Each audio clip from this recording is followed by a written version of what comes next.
It looks like I'm live here, just waiting for it to show up here on my screen. There we go. I'll post this out to Twitter and see if we can get a little chat going on here about what's coming up here for the West Coast. I'll put a little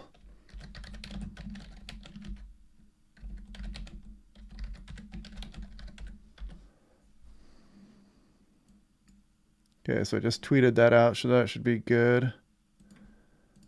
Let's see, do we have anybody on here about what? And we'll go make sure that's live. There we go.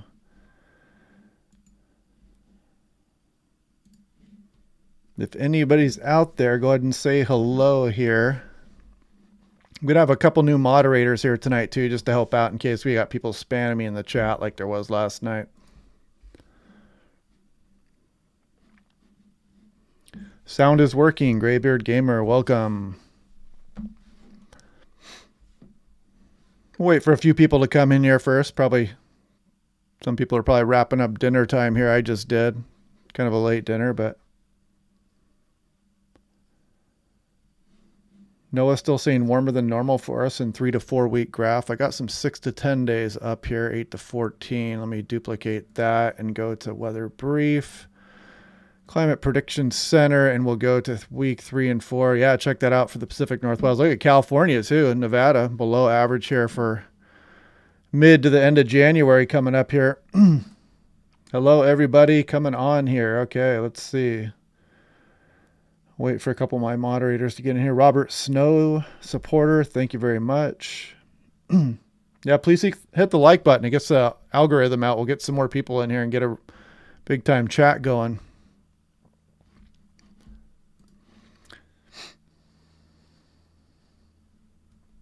What city am I from?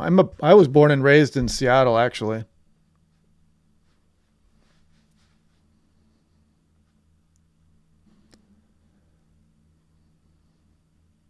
How do they pick up the isobar pressures all over the place? Oh, there's different readings. You can get them from buoys, ships. There's weather stations all over the place too.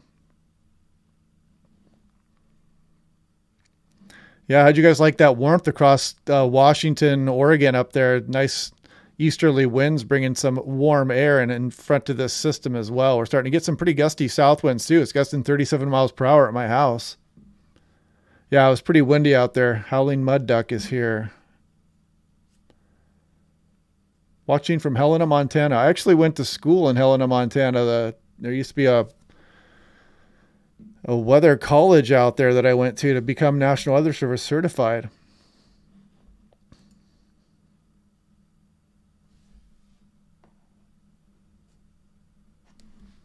So let's see. I'm waiting for a couple of my... There's Garrett right there. Bradley Castaneda. Thank you very much for the support, sir.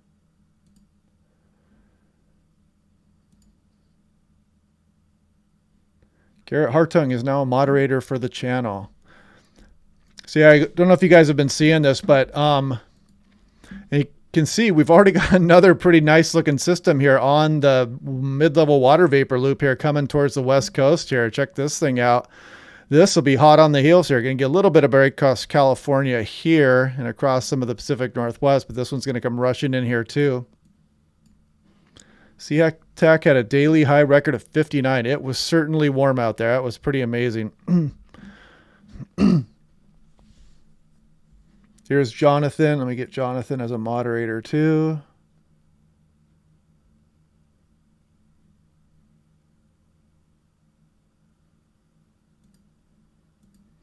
Just helps to cut down the spam. When people start spamming in the chat room, it's no fun for anybody. Yeah, Meteorological Technical Institute. That was right. So you went there, did you, William Pena? Very nice. That was a fun little school. I forget the name of the teacher, though, that was out there, and I forget the name of the owner, too. He's since passed away, but So what causes a cycle like this to ultimately stop? Well, basically, we just need a storm track to get away from it. Sometimes you just get cold air that spills out over the Pacific Ocean here, and you can start some ridging, and you can really shut these systems off here. But we've just kind of been keeping the strong gradient here across the Pacific Ocean. Let's see if I can show it here.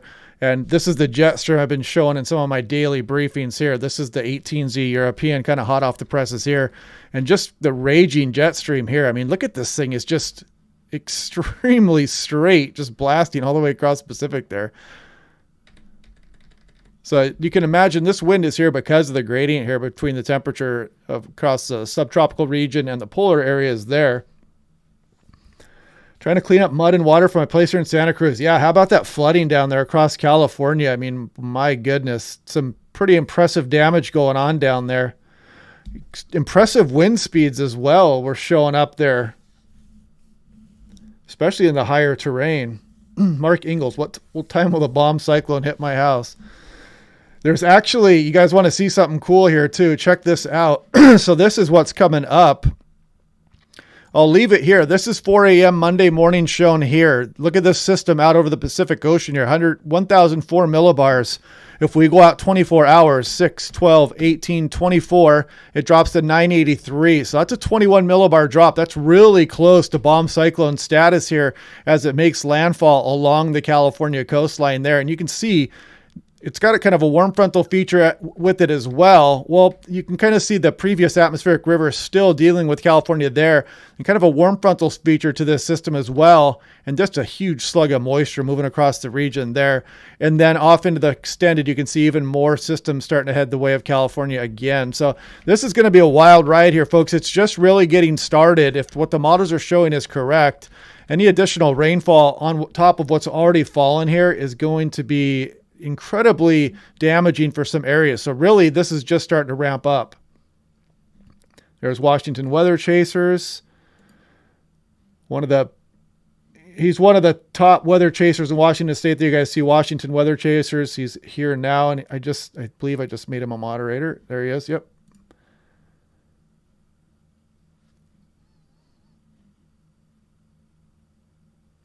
I don't even know what the perihelion is. I'm not even sure what that is, actually. I can always be educated on things, though.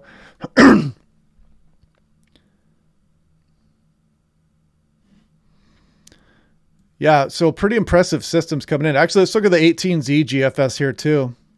I have not looked at this much. So here's that system out over the ocean now.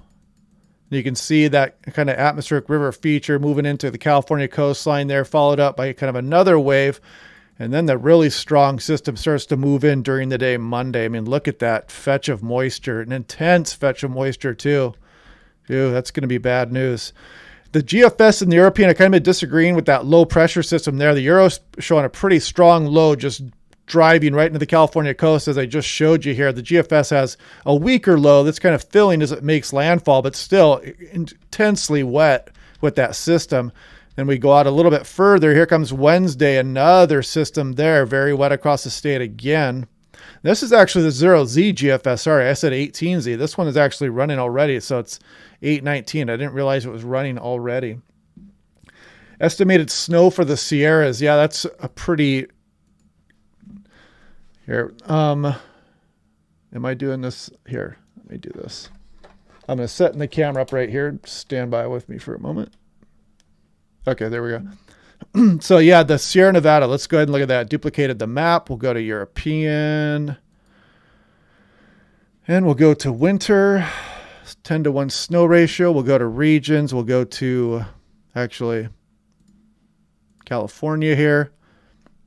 And this is just going to go out 144 hours. But look at some of the snowfall totals coming up here.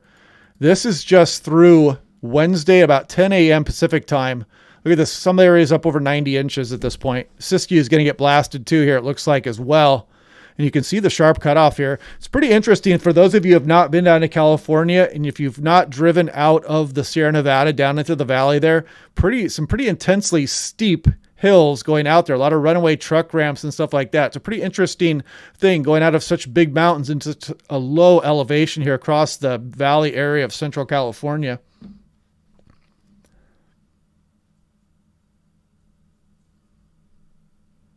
Yeah, the European is usually more accurate. I definitely lean towards the European model for sure. And let's look at this. We can look at another version of that pressure map too as it comes towards the coastline here. So a couple systems there, then the powerful one here. You can see it off the coastline there. It's really deepening by the time it's moving towards California. I mean, in a 6-hour period, it drops 11 millibars there, it looks like. That's a really tightly wound, pretty powerful storm. This would be big problems for California with how wet we are already across the area down there.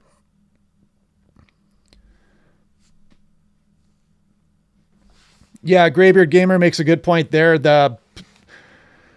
It's the amount of storms coming up here is definitely the problem.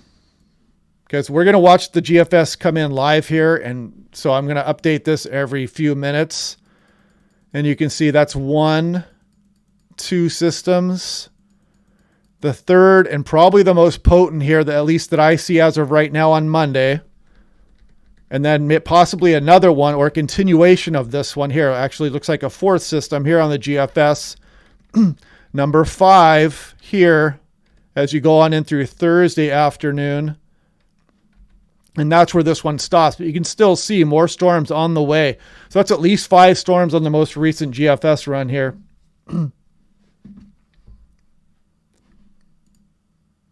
211 so far. Yeah, we'll see if people get in here. Sometimes they don't come in until a little bit later. So we'll see how that goes. But I think people are kind of need a break from the weather too. So I don't expect this chat to be as crazy as last night.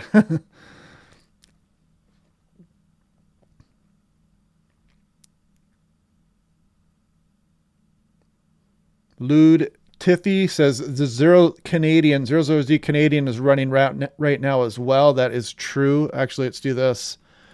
Duplicate. We'll go to Canadian. Let's see what it shows. Probably something similar. Yeah, look at that. Northern California is going to get blasted with this next one. Then one hot on the heels there. Let's see what it does with that system there. Wow. Yeah, this is trouble, you guys. I mean, jeez. I don't even know what to say here. I don't want to mince words, but I don't want to be alarmist either. But that's going to be really damaging to the area. You saw what this first storm did as far as flooding, and now everything's saturated, and there's tons of water, and there's not much place to store it. And with these additional storms coming in, this is going to be really bad news. I mean, look at that is just an intense fetch of moisture. Your atmospheric river just blasting into the area there. Let's go ahead and look at this. Yeah, this is bad news. And you can kind of see this low pressure breaking right off the coastline here. This is fairly similar to what the European is showing. It's just got a little bit different timing here with some of this action. But that's early Tuesday morning here. That's a pretty deep low right off the coast of California again. That'd be pretty amazing looking on satellite. And this would be a lot closer as well. So this is going to bring some nasty waves. And again, some problems at the beaches across California. Oh, sorry. I'm falling behind in the chat here a little bit. I didn't see that it was going down that far.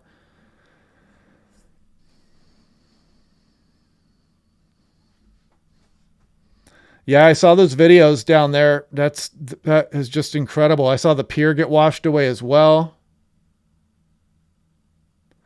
Good point by Flush Jackson there.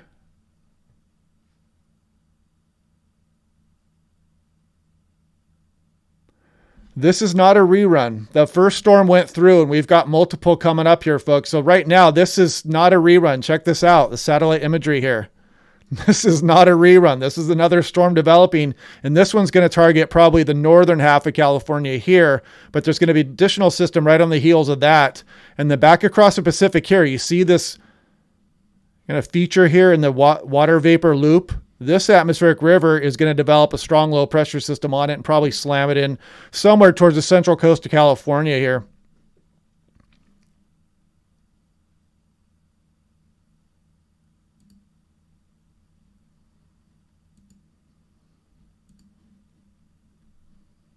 No more pineapples, please. Yeah.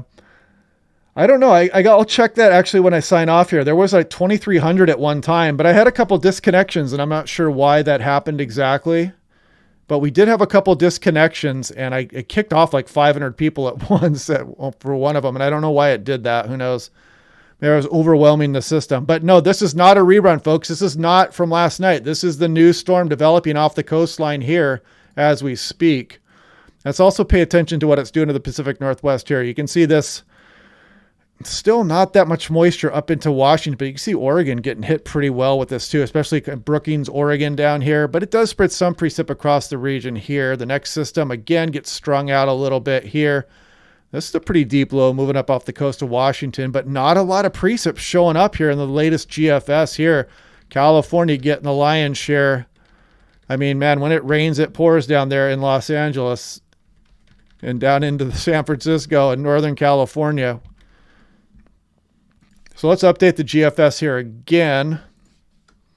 And again, there's first system here, second system on its heels, third system right there, and the very potent one, potentially 4, 5, 6. I mean, that's 6 storms in 200 hours here. And just one storm can be pretty nasty for California, as you guys saw what happened today. Oh, show the chat. I'm falling behind on the chat here again.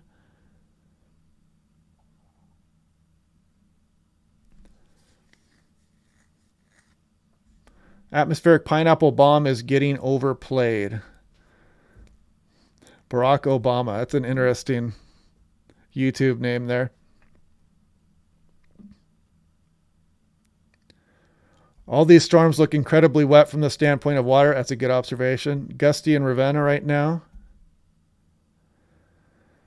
If you guys haven't seen it yet, look at the LA Times and check out they did an editorial about trying to catch all this water here and just how difficult it is. So read that. I wish I had that link. I had it yesterday, but I don't know where it is now.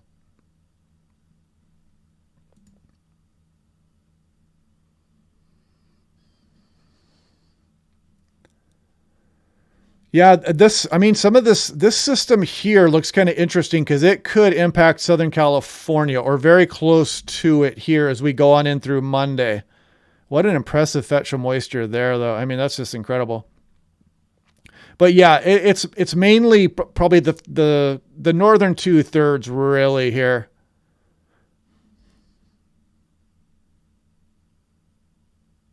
Well, right now we're just kind of keeping this low. We're keeping the cold air kind of out over the Pacific here. To get these kind of storm systems into the Pacific Northwest, we need this gradient to set up a little bit further inland right now, and we're just not getting it here. Let's look at a map here, and we'll go to North America.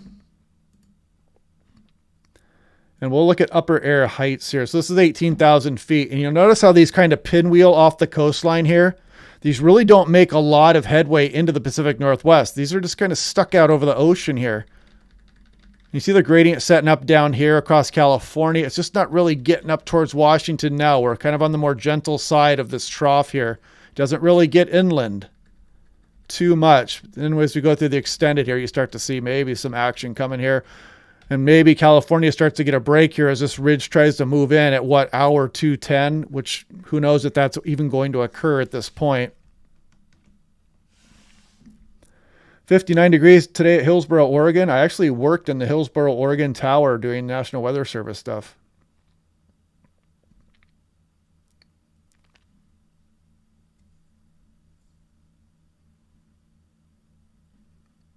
Washington Weather Chaser. Yeah, check out Washington Weather Chasers 2. He made a donation last night, and I did not see it for whatever reason. The chats were coming in so hot and heavy. Humboldt County over the next week. Let's look at precipitation totals here. Let's do that. Let's go to... This is the 18Z Euro here. You can see that first atmospheric river rolling in through here. Then you'll see that second storm coming in Monday here. Some areas are just getting, man, this is going to be bad news. I'm trying to catch myself from being too alarmist here, but this is just going to be really devastating for portions of California. I mean, not everybody's going to get hammered by this, but there's going to be roads washing out. There's going to be just huge flooding. There's going to be more loss of life, but you can see some areas getting up, up over a half a foot of rain by this point.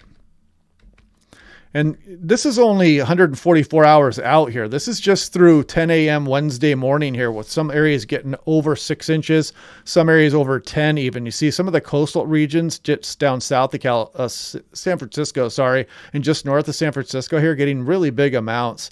And you saw what just a couple inches of rain that happened during the day today can do.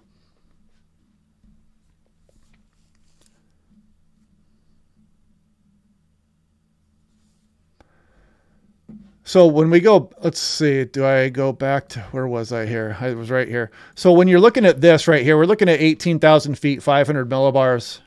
Jordan Trumpner, thank you very much. Oh yeah, I bought a Toyota, like a hybrid RAV.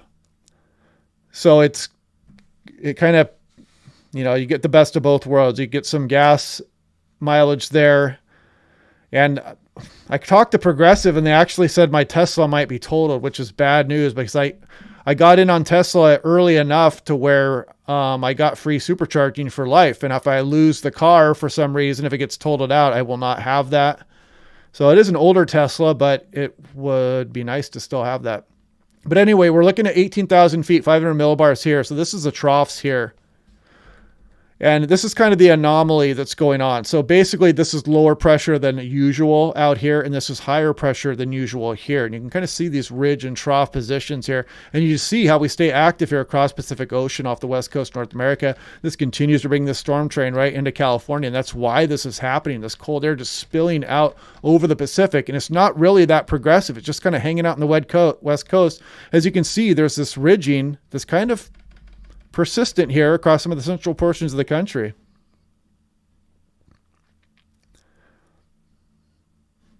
Why are the storms spinning backwards? Well, that's just kind of how they move here. This counterclockwise spin to the atmosphere here. Is that what you're talking about? I hope so.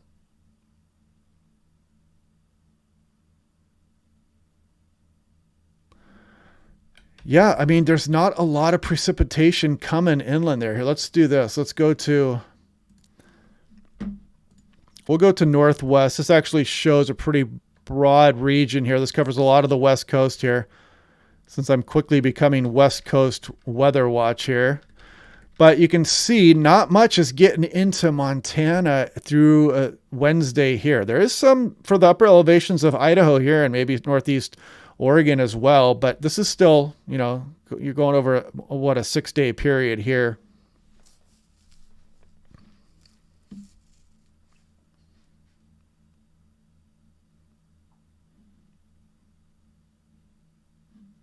Oh, was that it? I was spinning. Okay. Yeah, I was reversing the loop there. Sorry. Sometimes I scroll back and forth. Yeah. And so that's why it may have looked like things were going backwards. Sorry about that. But you can see the winners of the precipitation over the next 6 days or so is definitely going to be California. The Oregon coast, not bad too, or Washington coast as well. And the model's been going back and forth. The Willamette Valley and the Puget Sound here kind of been showing some decent amounts, some of the runs, and backing off on others. But it's kind of been bullseyeing here, the Cascades and the higher terrain of BC, Vancouver Island as well. Some of the Cascades here also, but not that much. Really, the storm train is hyper-focused on California here. And for those of you just joining here, this is not a loop of yesterday's storm. This is a new storm developing over the Pacific Ocean here. And this one's going to mainly take aim at the northern half of California here and even into southwest Oregon. Put this into motion here. Yeah, the magnetic poles will flip.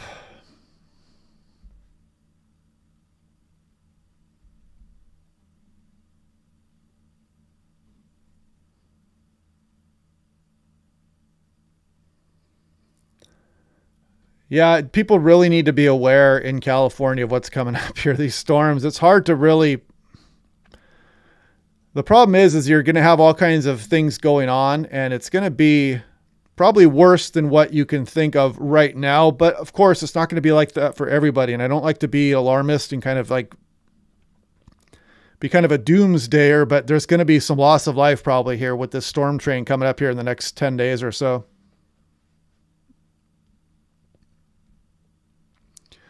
I mean, the Puget Sound, we're off and on rain will be coming, but really, you know, no intense storms right now for the Pacific Northwest coming in here. We're kind of getting the brunt, not the brunt, we're kind of getting the tail end of these systems here as they kind of spin off the coastline. And we'll look at this here. Let's look at the Canadian here and see how far it's gotten run out here.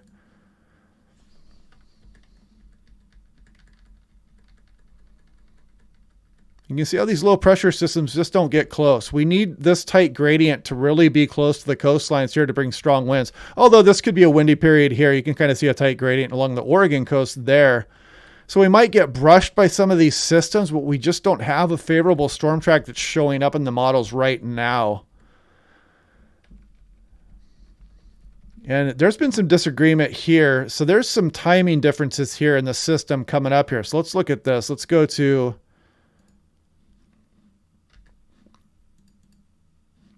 So this is the European versus the GFS here. And you can kind of see a little bit of differences here. And too bad the European only goes out 90 hours here. But here goes the development of the system here. A little bit different. You can see the European actually brings a storm closer to the Oregon coast here. But let's back up a little bit here on this one so I can show the European of the 12Z run. We can compare this a little bit longer with the GFS. Is that not going to do it? Oh, here we go. Okay. Yeah, there's some differences still here between the European, as you can clearly see in the GFS. The European continues to bring a strong storm kind of towards the central California coast. GFS is a little bit weaker with the low here, but it's similar placed. It's just different timing. But it's still going to bring a lot of precipitation to the state no matter what.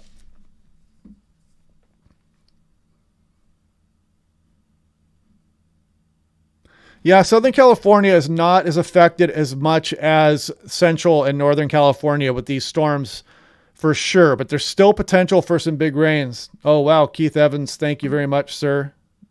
That is very much appreciated. Thank you for the support. Yeah, they really do need this precip, but this is good news here. If you guys can see this here, this is the drought slider. Look where it was, and they literally updated this today. They took away the exceptional drought across some of South Central California, and they brought back the extreme drought a bit as well.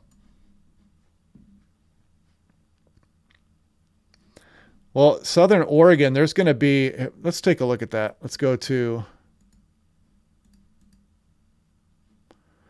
Where were we there? I think I deleted all that. So let's go to, we'll just change this one here to Snowfall. Actually, let's do this. Let's do the GFS because it's coming hot off the press here. And we can do Kuchera ratio. Let's actually do 24-hour snow total since we peg these scales. And then you can't really tell how much snow is really accumulating. So here we go. That next system there, it does bring some snow down towards southwest Oregon, but not, a few inches. Next 24-hour period. There's some, the Crater Lake could get some snowfall. Look at that. It's about a foot in a 24-hour period there. Park Smith, thank you very much, sir. Thank you for the support. Oh, look at that. We got 800 people, 900 people in here now. Awesome. Okay, back to the... Sorry about that. Okay. These are 24-hour totals, folks. And look at the Sierra Nevada down there. 5 feet in 24 hours. There's places calling... Look at this. Can you see the max down there? That's 102 inches in 24 hours for some place out there across the Sierra Nevada. But look at some pretty big snowfalls here for Southern Oregon, too, as well as Northeast Oregon here. Vancouver Island, BC getting on the action as well. Let's continue on there. Look at the Cascades, South Washington. Pretty good amounts all the way up there. Hopefully we can keep that snowpack going, keep the skiers happy. BC is going to be a winner out of this pattern too, it looks like. But again, these are 24-hour snow totals here, folks. Look at this is not bad for the West. I mean, we could really build up a nice snowpack, Sierra Nevada, all the way up through BC here if we keep this up. Very nice. And let's go to, since we did that, let's go to duplicate tab and we'll do precipitation, total inches. Okay. Sorry about that. Okay. Now we're just doing, actually, okay, first we'll run total inches here. Jonathan Poley, thank you very much, sir. Thank you for the support. But you can see how California is kind of the winner. If you want rain and precip, California is the place to be here. I mean, they're vastly outdoing the Willamette Valley, the Puget Sound. You know, I mean, even BC. California is just the winner here. As we're now out through 10 days here, you can see some areas up over 19 inches here through California. Just ridiculous totals. And I don't even want to say what's going to happen if this comes to fruition here. With the rain we've already gotten here across some of the area, it's going to be just pure runoff. And I mean, these hills can only hold so much water. There's going to be huge mudslides. There's going to be probably some areas of the highways that will be getting washed out. So yeah, I wouldn't be, if you travel down there, don't be like driving up the highway coastline far. You know, you want to stick to the main corridors and whatnot. You don't want to get too crazy with things because you don't want a hillside blocking your path or whatnot. Mike Kirby, thank you very much. California, appreciate your hard work. Thank you. Dave Chen, appreciate the details and models that you're sharing. Thank you very much. Kyle Gustafson is now a member for 6 months. All right, awesome. 15 feet in 10 days of snow. Yeah, the Sierra Nevada is going to be a glacier here in a couple of weeks. I mean, it's going to be pretty wild up there. So now let's do this. Let's go to 24-hour period here. And there it is. Found it. Okay. Yeah, the chat's running a lot smoother with Washington Weather Chasers and Jonathan Poley and Kyle all moderating. This is much better. You guys are doing great. Okay, so here we go. 24-hour precipitation totals. Here comes that storm. This one right here. This is not a rerun from yesterday. If you guys are just joining the channel here and joining the live stream, this is a new storm developing over the Pacific Ocean here. And then there's another storm back here. And then there's another storm back here. And then there's another storm back here, all the way across the planet. And they're all going to be moving towards California here. And everything is already saturated. And the hills are about at maximum capacity for the soil there and how much they can hold before they start sliding and moving around here. So it's going to get pretty wild here over the next 10-day period. So with that in mind, you can see the first system moving through here. Moves all the way down through the central coastline there. And then the very powerful storm comes rolling in here as we go on in through Monday into Tuesday. Here, look at some of these totals, 24-hour totals only. I mean, this is going to be extremely disruptive across the area here. Just super heavy amounts of rain. I mean, I like crazy weather, but I know what's going to happen here with this. And so I'm getting a little bit kind of leery. I don't like to be an alarmist, but this is at the point where you might want to start sounding alarms here across the state. They're probably going to end up declaring a state of emergency, you know, again, at least once more if they bring it down. You know, I mean, they probably should just keep it up here for the entire 2-week period. Okay, let's check out on the chat here. Decent burst of rain here in Lake Stevens, Washington. Yeah, we haven't had that much precip out of this storm. I think it's underperforming a little bit here for the Pacific Northwest precip-wise.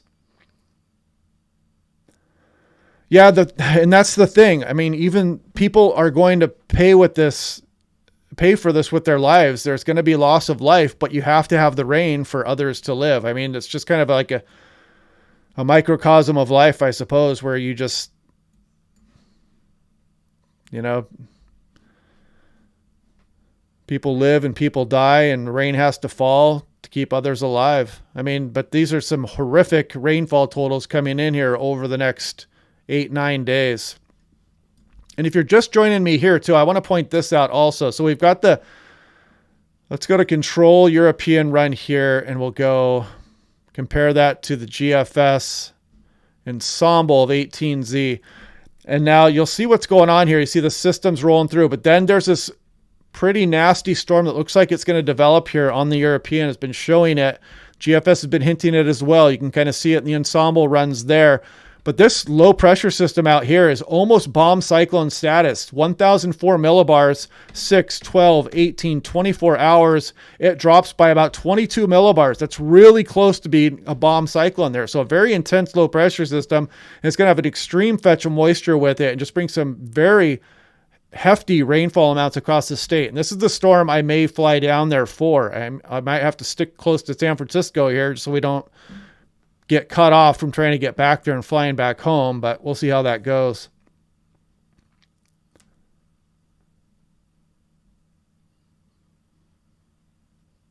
Yeah, the fires are no fun though also. Paul W., welcome to Basic Channel Support. Thank you very much for the support. Yeah, good point, David Patrick. It rains on the just and the unjust. Nothing new under the sun.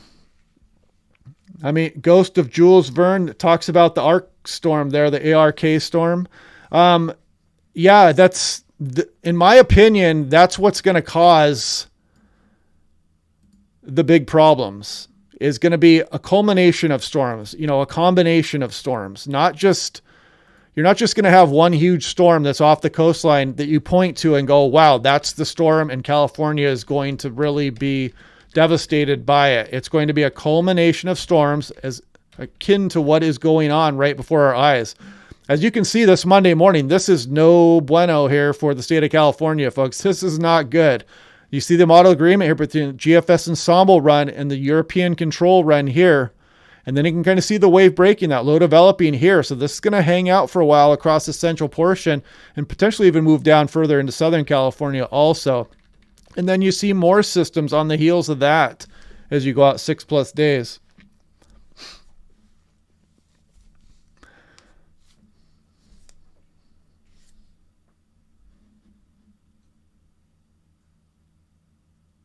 "60 miles per hour north of Arlington last night," says Keith Evans there. Jose is here. All right. Glad to see you here, Jose. I'm enjoying the break in heavy rain that Washington State is getting for now.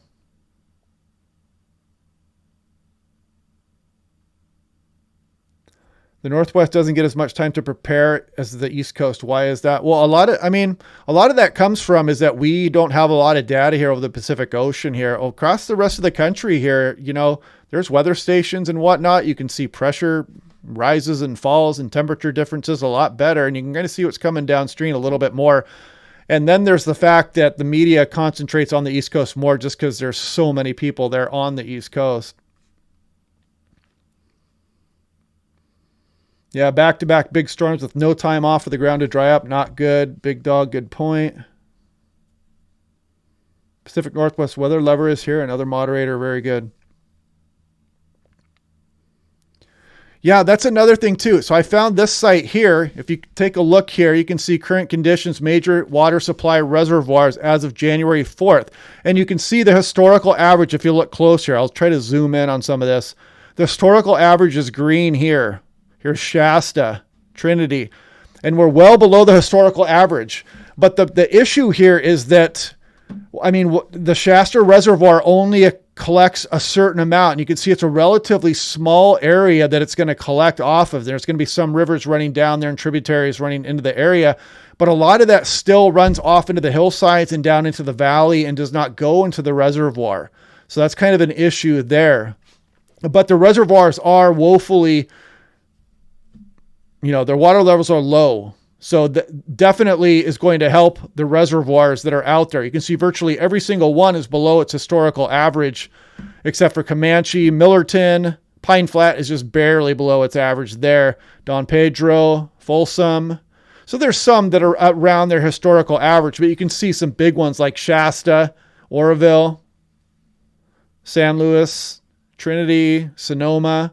All these are below their historical averages here. So it is good, but again, when I point to one of these here, you can imagine it's just a small amount of area really that runs into these reservoirs. So potentially we need more, but that's a lot of resources, and there's all kinds of technical difficulties in trying to do that too.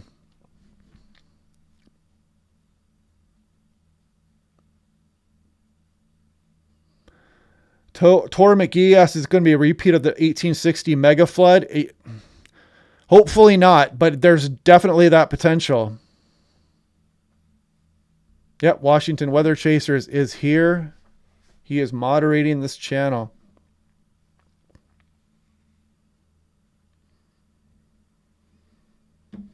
Yeah, that Happy Days makes a good point there. I mean, there's a lot of reservoirs, but at the same time, if we catch all this water, it cuts off on streams, and it changes wildlife, and it changes rivers downstream, and it changes the environment and the ecology and all kinds of stuff. So there's battle back and forth between people who want the land to remain as it was, or do you want to build more reservoirs and kind of change it and become more of a human-shaped landscape? So there's always going to be a political debate based on that we're really probably never going to escape. We just have to kind of come to compromises.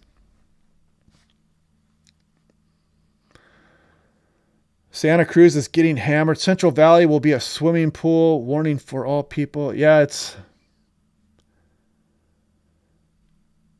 Southwest Oregon. Yeah, Kelly Ross brings that up. If you didn't see that, so take a look here. You can see this initial system coming in. Look at Southwest Oregon. It's kind of targeted by this atmospheric river here. This is going on in through Friday night into Saturday morning there. And you can see this one doesn't have a lot of juice by the time it gets south of the Bay Area. I mean, it gets a little bit down there, but it doesn't really get down towards Los Angeles with this system there.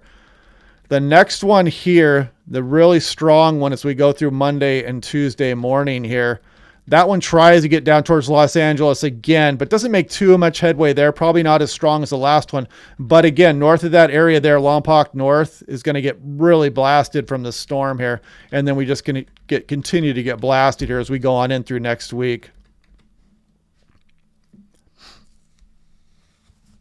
Yeah, David Miller, another good point there about the burn scar areas. I mean, a lot of precipitation falling on that. You don't have vegetation and root structure to absorb that water. And sometimes there's like a layer of burn area on the dirt where it just runs off basically like cement.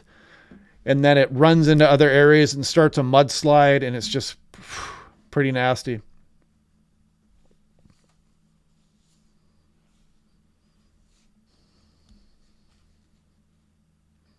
Yeah, I'm not sure. I wasn't paying attention to long-term forecast earlier in the year for California for the most part. So I'm not sure what the actual forecast said. But yeah, it's when you look at La Nina years, you want to technically you kind of point to a below average precipitation year for California. I know it was like that for a while, but it is making up for lost time now.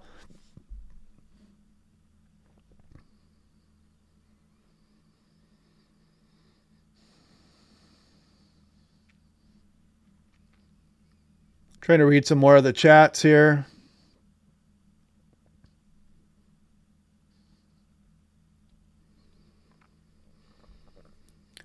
Yeah, I would love to have a nice active February winter again across the Pacific Northwest.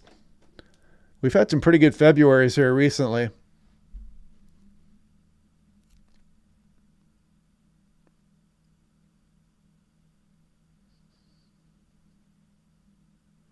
(1862) King Tides. So King Tides January 21 to 22. Is that correct? Thank you for the coverage of the storm system. Yeah, thanks for being in the chat tonight, you guys. What do we got? Ooh, we got almost 1,200 people in here now.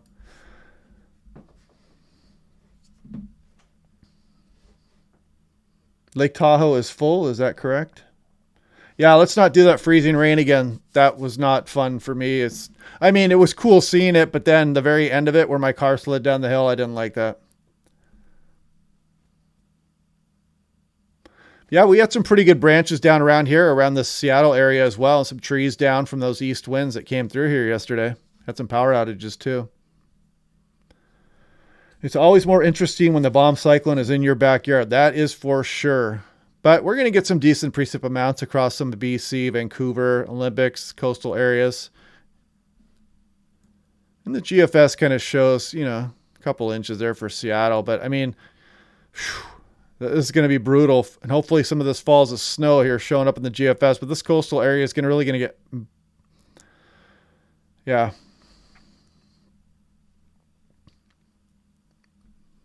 The 1862 flood in California filled most of our Central Valley. That would be something to see. Could you imagine that happening in this day and age?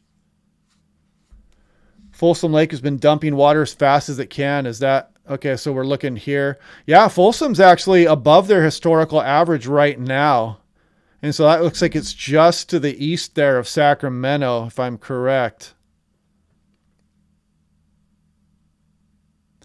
Redding, California. I would just be, if you are near a hillside, or if you have been near hills that have had mudslides, or have had a history of mudslides in the past, I would absolutely be aware of what's coming here in the next few weeks. You need to be aware of your surroundings.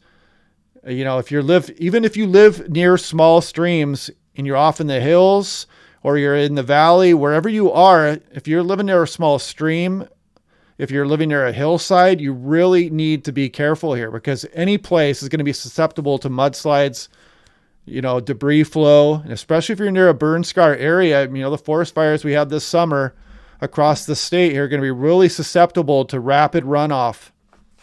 And that can cause flooding in areas where you normally would not think that those areas could flood.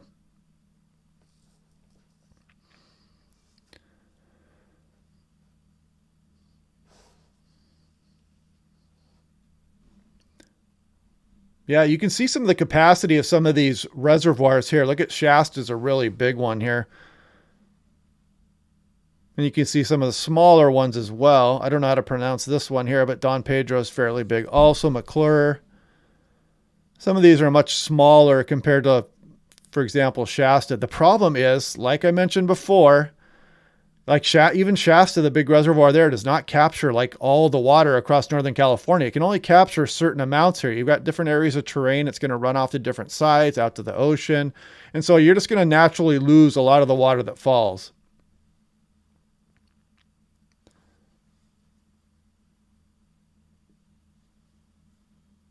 So let's take a look here. Let's look up to the Pacific Northwest here for a moment. Yeah, look, there's some decent precipitation moving in here.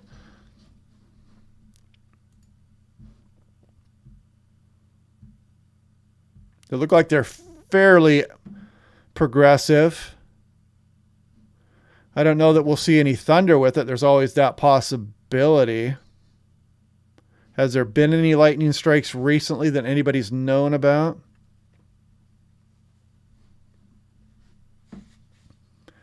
No, thank you very much, Dennis. Thanks for the kind words.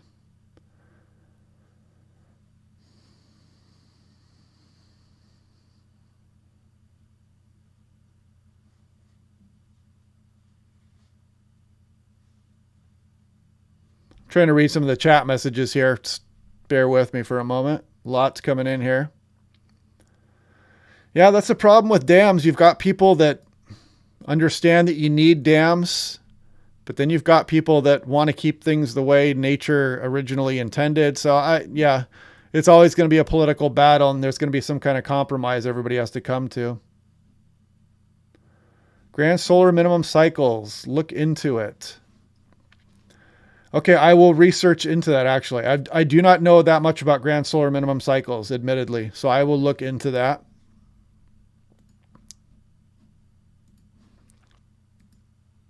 And again, if you guys just joining here now and you didn't see the video today, they did update this. They took away that exceptional drought, and they removed some of the extreme drought across some portions of Central California there as well. And they downgraded that also. They downgraded some severe drought down to moderate drought across some of the Sierra Nevada there too. So that is good news. And across Western Washington, can you believe that? Western Washington is still in some moderate drought here. Look at that little chunk there down. That's like on my house there around SeaTac down towards Tacoma. I don't remember ever seeing that before.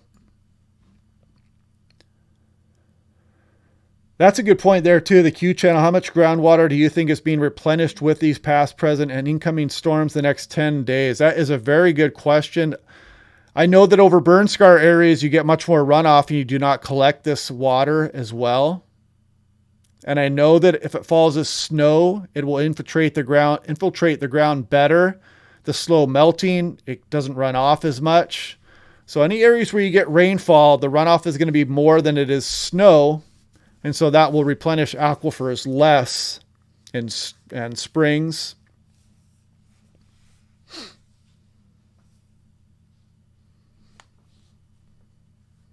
Yeah, Leslie Much talks about that atmospheric river there up through southwest BC there.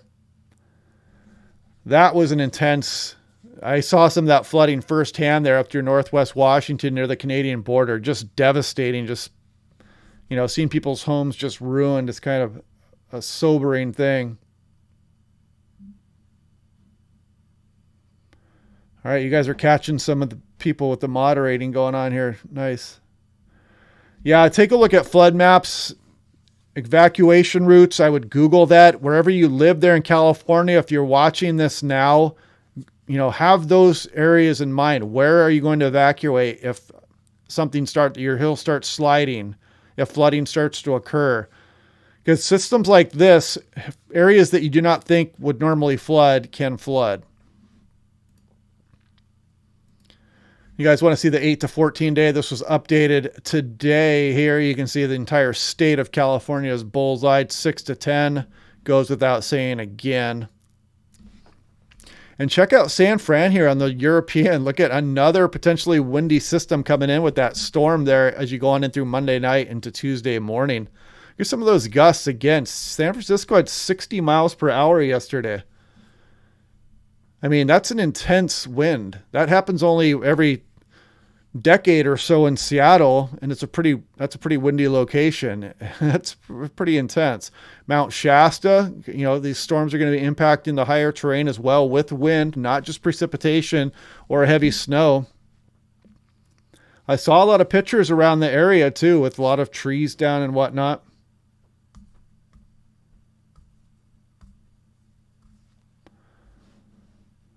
Roland Connor was timed out by Ron.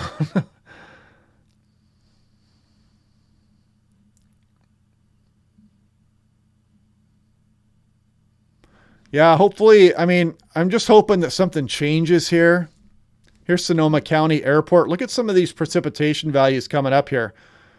This is going on in through Sunday, January 8th, going on into Sunday morning here. Look at these precipitation values. 4 inches on the control run in a 24-hour period. And then again, another system of 3+ inches. This would be absolutely devastating to some of the coastal areas. I don't even want to think about it, really. I think the new European, is that just now starting to run here? No, not quite yet, is it? I thought it started at 9:47. I'm thinking it was 10 o'clock. Yeah, you got PTSD from California fires. Yes. Cameron asked about the Tesla after it slid. He didn't even care. It just bumped off his bumper, and it kind of just slid up against a concrete wall down the hill, so he didn't even really care. Yeah, sometimes you look back at record weather events back in the 1800s, or the 1900s, or just even a couple decades ago, and some things that happened, if they happened today, would be really devastating. What's the difference between the Euro and the GFS maps? Well, the Euro is done by, of course, European countries out there. The GFS is an American model, and the Euro tends to be a little bit more accurate. Not a huge amount all the time, but it is more accurate.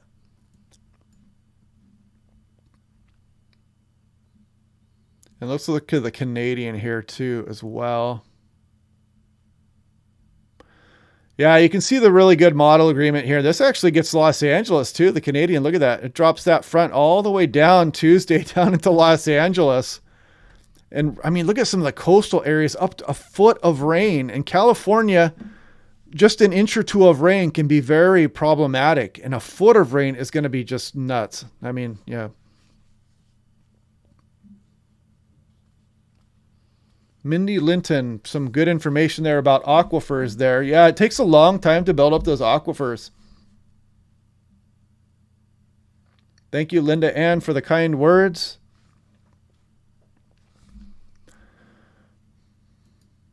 And this is what's coming here. This is the GFS model here. You can see the atmospheric river that we're going to go through coming up. And then the big one that comes in here, AR3 is showing up on the GFS here. And this is that Monday, Tuesday storm showing there. And on the right here, if you look at this, the bottom scale here is duration, 24, 48, 72 hours. This is the integrated vapor transport here on the left. So the higher the transport, of course, the stronger the atmospheric river. You combine that with duration, and you can imagine 72 hours of strong vapor transport into an area, you can get extreme and exceptional atmospheric rivers. But these atmospheric rivers are really powerful, very nasty. And AR3, after you've already got saturated ground across the central California coast, would be very impactful. And looking at the European here, same area, this goes into strong category AR4. They're rated on scale of 1 through 5. And this would be a category level 4 here across the central California coast. Yeah, good point. Drought always ends with flood. That's usually how it goes.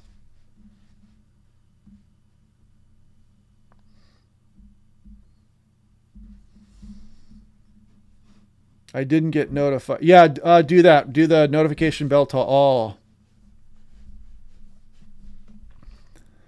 I know it's too bad we can't have millions of people out there with rain catchment systems going on, but I guess that would have downstream effects on the environment as well. So you can't win no matter what you do. You're always taking something from somebody.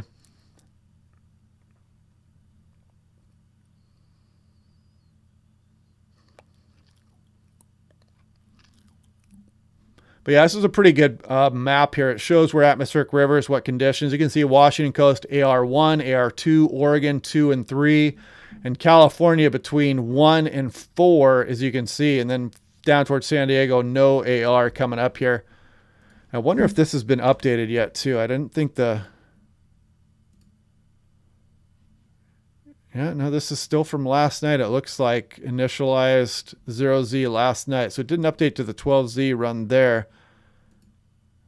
Ensemble. No. Nope, didn't update.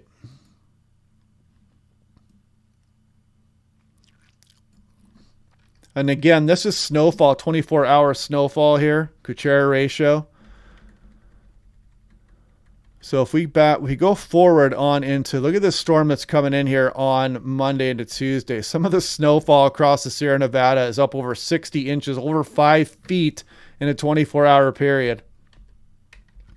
And there's decent snowfall is going to fall in different areas here, up all the way up through the Washington Cascades, British Columbia, Oregon Cascades, Northeast Oregon. So this is really good snowpack builder here for the West Coast of North America as well. Some years you can even get snowpack down into Southern California built up here, but I don't know that we're going to do that this round. Maybe a little bit.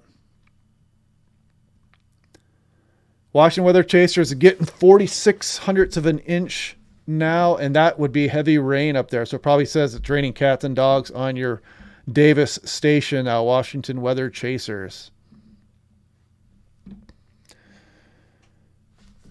Yeah, there's probably going to be mandatory evacuations across the state, especially across some of the higher terrain along the coastal areas of California.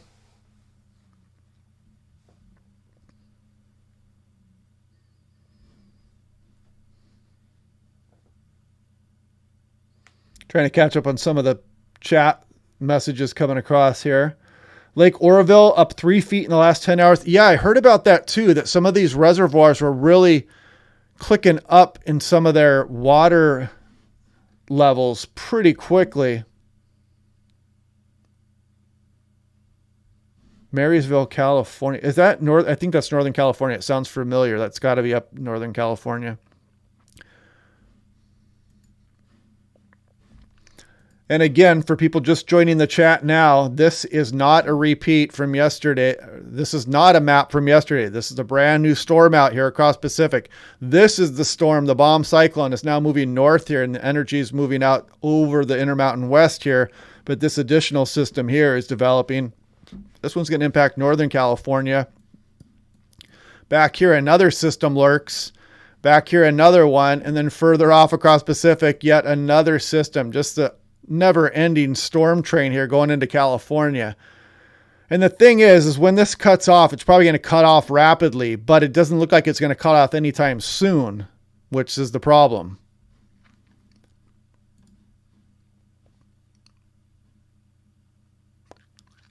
Thank you, Keith Evans. Thanks for the support, buddy.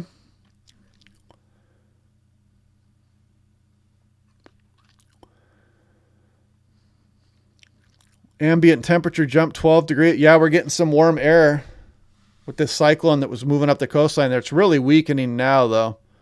What's the temperature outside now across the area? Yeah, the Donner Party. If you guys haven't heard about the Donner Party across the Sierra Nevada there, they got caught in a really wicked winter there across the Sierra Nevada, and they got stranded. The Vantage Pro. So ResBum is asking about home weather station. The Vantage Pro is the best. Get the Vantage Pro if you can afford it. You can get one for $500-600, but it's going to last you for a long time, at least a decade.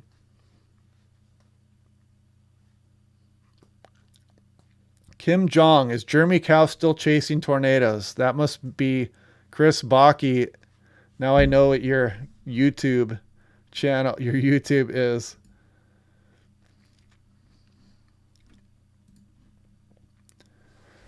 $49 in Puyallup, so it's still pretty warm out there. There's a good ASOS in the Sierras, KBLU, near Donner Pass. I'll have to remember that one. Brad Ward, he is a dispatcher at Alaska Airlines also. 51 in La Conner, 48 mile per hour gust. Impressive.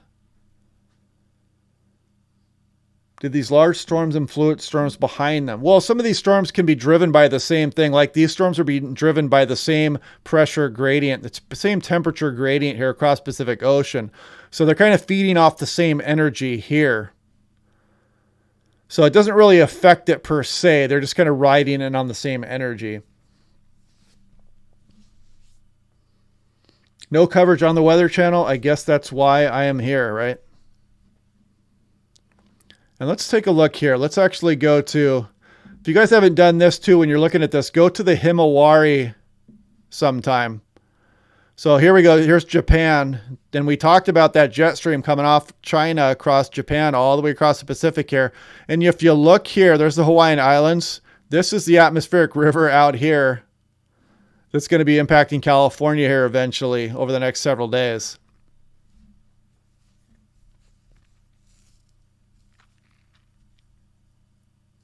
Yeah, you guys should pick up a book on the Donner Party. It's pretty sobering. It's pretty crazy time up there in the Sierra Nevada.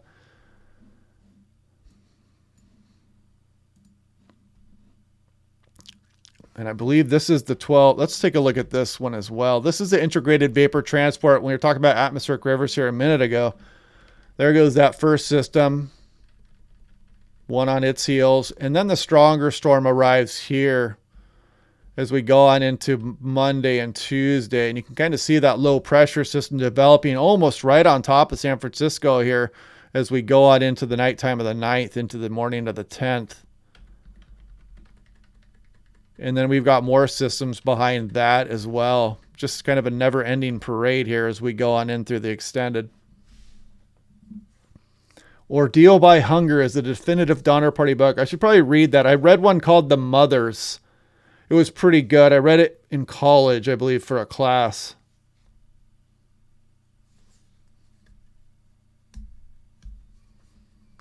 Never thought I'd spend a Friday night watching weather. Yeah, weather can be fun. The Q channel, thank you very much for your support. So happy to find your channel. Looking forward to the excellent info you are educating me on. Peace. Thank you very much. Yeah, Violet Dreams. I assume they will be. It's probably, I don't know. Maybe they're biding their time a little bit here, but these systems are coming. You can see the GFS here, 1, 2, and then the stronger system coming in on Monday there. So there's good model agreement coming up here. The Canadians showed it. There's additional atmospheric rivers coming in here. But some people can get kind of triggered here when you send out too much of an alarm and people get kind of upset about it as well. It kind of spooks people sometimes. So you got to be careful how you put your message across. Wrangler Dave, Army Corps of Engineers has been working their butts off around here to strengthen the levees around Marysville, Yuba City area. My wife actually works for the Army Corps of Engineers, and she works for dams. She works on dams and bridges as well.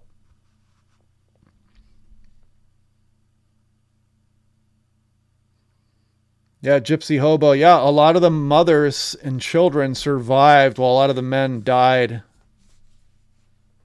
Weather is awesome. Yeah, that'd be a good slogan on a t-shirt. Weather can be fun. Or do you want to ask me about the weather? Do you want to talk about the weather? Are you a meteorologist or an amateur weather enthusiast? So I've worked for the National Weather Service. I've worked for Island Air. I've worked for Hawaiian Air, and I've worked for Alaska Airlines.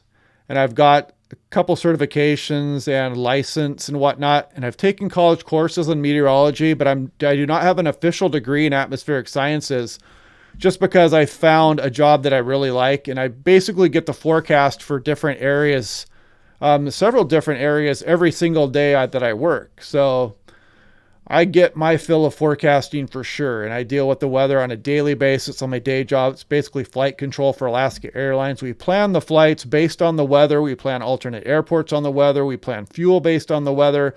We talk pilots through weather as they're flying in the air through severe thunderstorms, all kinds of good stuff. We calculate braking action. You know, we're right in the thick of it. We get to talk directly to the pilots as they are doing these flights.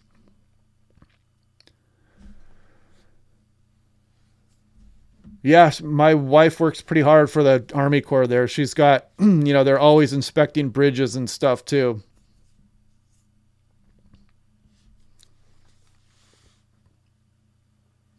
Yeah, it's fun to do what you like. That's for sure.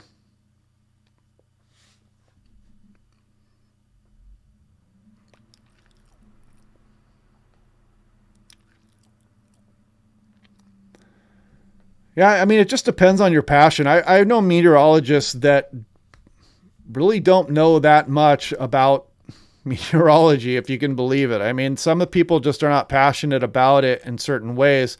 And then you run into some that are, and it's really a pleasure to meet those people. And a lot of them work for the National Weather Service. There's a lot of good people that work there. A 50-foot wave crashed into a residence in Carmel, California.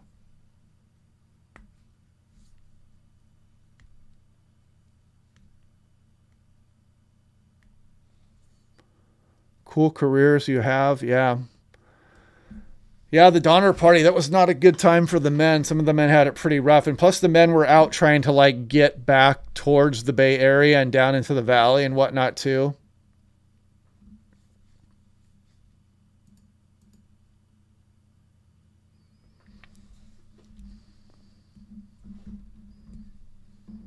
Yeah, there's only so far that education can take you. I mean, you can really, if you're passionate about something, you can learn it on your own, really. Pretty much anybody is intelligent enough to learn things on their own, and you can teach yourself quite a bit.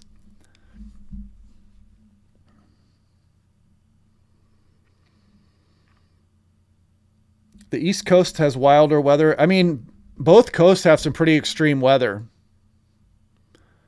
So if you are, it just depends what you like. I mean, you get more thunderstorms the further east you go of the Rockies, for example.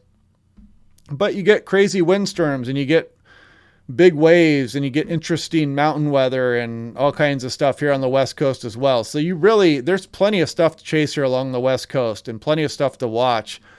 But you get severe thunderstorms across some of the plain areas that really only happen. I mean, The lower 48 states, the Great Plains here, east of the Rockies, gets the best thunderstorms on the planet, bar none. It's the best setup for severe weather. You really would have a hard time drying it up much better. You have a very warm water source down here, and you have a huge terrain feature here in the Rocky Mountains here that helps with mesoscale low pressure systems here, and combined with this Gulf of Mexico moisture here really creates a dynamic system.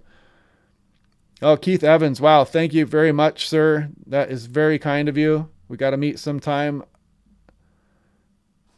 Yeah, man, that would be, yeah, on one of my live streams, come out and come say hi to me when I go out chasing here soon. It's very rare if the Weather Prediction Center issue a moderate risk for flash. Yeah, that's something I got here too. Check this out. So this is day 3. Make sure they haven't updated this. There's day 4, and look at this, day 5 moderate. This is the first time I've ever seen a day 5 moderate. So good point there. Keith Evans, thank you very much, sir. 2 piers have been damaged in Santa Cruz, California by huge waves.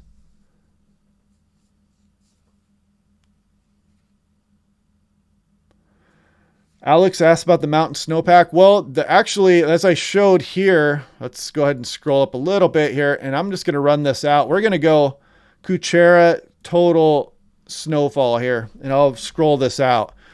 And we're going to do pretty good here all along the West Coast, all the way up through the Washington Cascades. We're out about 10 days here on the GFS right there. You can see pretty good snowfall amounts coming. Look at some of the Sierra Nevada here.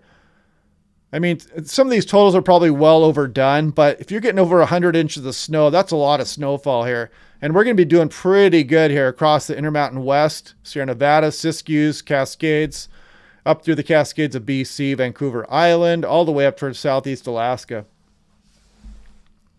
Rain rate got up to 1.64 inch. Geez, that is very intense rain. There was no thunder or anything though, Ben.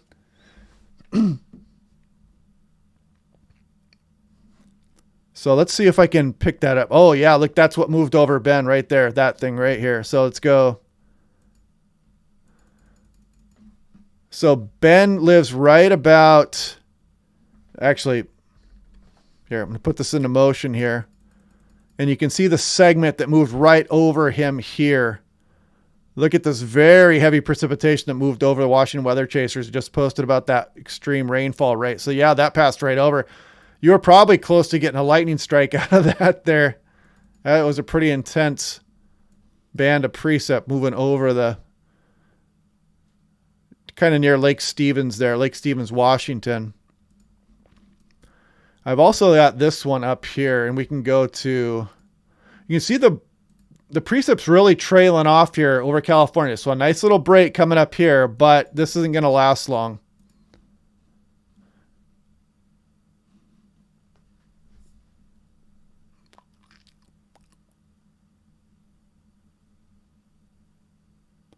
No thunder, but a nice downpour. Yeah, you're probably really close to getting a lightning strike out of that.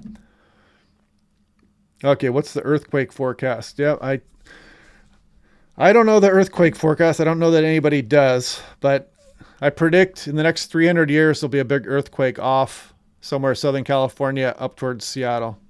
How about that? Super windy in Oak Harbor. Coastal flood advisory overnight hours. Should we expect any angry weather pressure enhancement of the tide tonight? Skagit weather. I don't know what the tides are up there. No,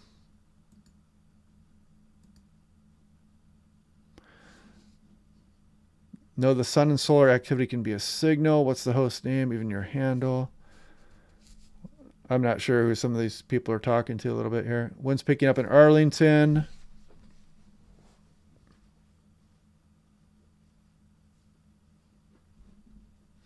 Trying to catch up on some of the messages here. Let's see.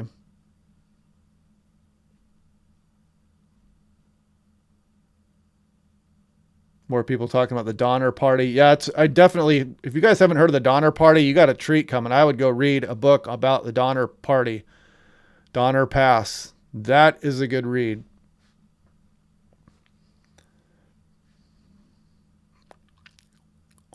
It's funny. We actually have 2 dispatchers coming from Delta to Alaska Airlines here. We just hired them. So it's kind of interesting. And the pilots just got a new contract here at Alaska Airlines too. I hope that makes them happy.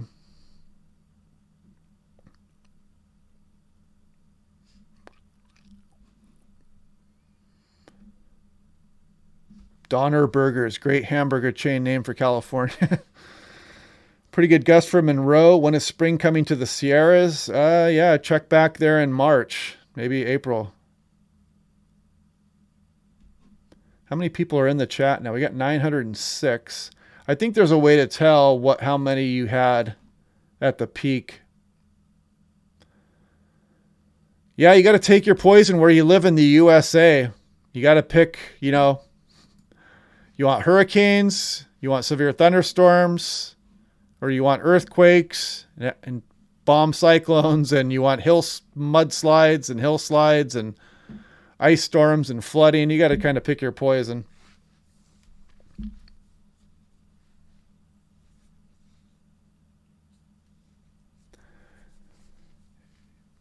Didn't you write for the SHTF blog? I don't know what that is. Yeah, I saw about 1,200 people at one point in here today. Thanks for the info. Love the detail. So let's take a look. If you guys are just joining the chat here, let's go back to the GOES 18 satellite, it's known as now. And this is not a repeat from yesterday. We're not showing you yesterday's run. This is an actual new storm system developing here out over the Pacific that looks pretty daunting on the satellite imagery. This is going to mainly impact Northern California here up through Oregon with the heavy precipitation amounts. And then you can see we've got another system behind that, and we've got more atmospheric river activity behind that. It's going to move into California. Wrangler Dave, do you storm chase? Yes, I do. Every single year. I go out multiple times a year. I don't know if you guys can see the pictures behind me there. Tornadoes that Ben's wife has painted that I've caught on camera there. Dodge City, Eads, Colorado, Dodge City, Kansas, Tescott, Kansas. I think there's Woodward, Oklahoma up there. There's another Colorado picture there. There's more Dodge City over there. But yeah, I chase every year up there. Brad Ward, welcome to Basic Channel Support. Thank you for the support. When I have to fly, I go out of Alaska, out of Seattle. Yeah, we got pretty good presence here in Seattle, that's for sure. The next 3 days, well, if you can visit it right now would be best. I mean, the earlier the better. Brad owns this place now. Here, I'll do this. I'll make Brad a moderator. You can help moderate now. Alexis Phillips, thank you for the support. Thank you for the California coverage. You are providing more info than I could source anywhere else. Yes, absolutely. Thank you for stopping by here. Let's see if this has been updated on the GFS. I want to show.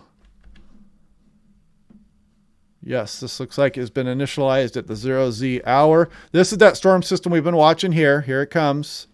Rolling off the Pacific. Again, not much of a break for California before the next one's coming in here. So there it goes. Moves all the way through Central California. Another one hot on its heels there. And then an even stronger storm. This is the one I'm worried about here. And this is one I'm probably going to go down there towards the Bay Area and try to witness this thing, because this is going to be pretty amazing there. That's a prolonged period of some pretty heavy rain impacting the state of California here. And then you can see on the heels of that another strong atmospheric river. Oh, and this one just kind of hangs out. You know, I don't want to be an alarmist, but there's going to be loss of life by the time you get on into next week. We're on January 5th now. This is the 12th. This is a week out. And there's going to be, if there's not huge loss of life, it'll be a big surprise here. As you can see, further storms coming on in through mid-January here off the coast of California. So hopefully something changes in the models here, because it's going to get really nasty around the area. And I'd like to not see major highways washed out. Yeah, David Miller's talking about Mount St. Helens. That would have been something to witness there. I was 7 years old when that happened, and I can remember it.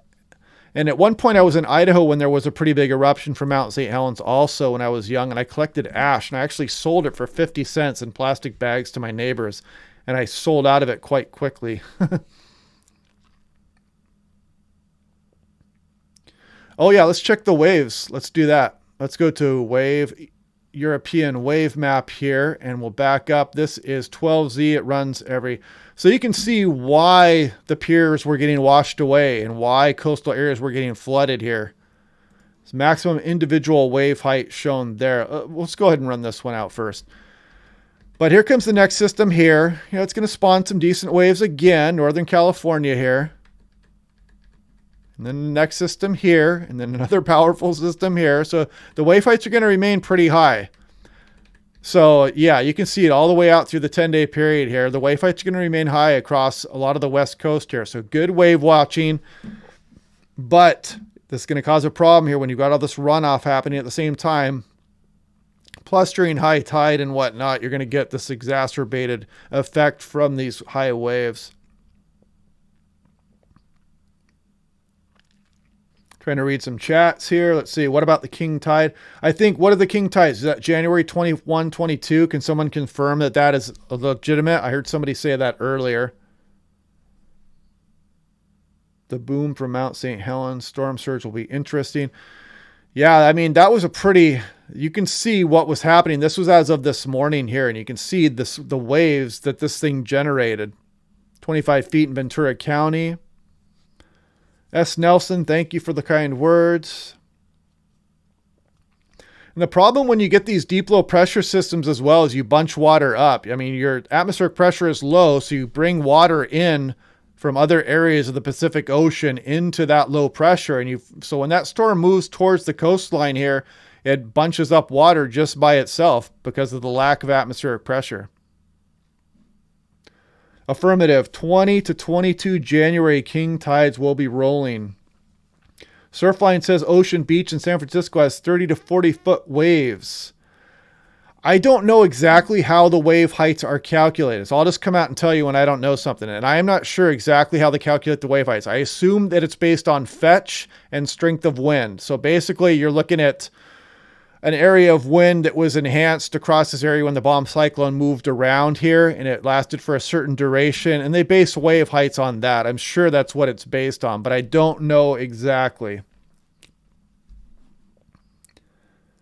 remember a monster storm on October 21. Yeah, there's always those crazy surfers that are going to try to surf this chop. Keith Evans, thank you for the kind words.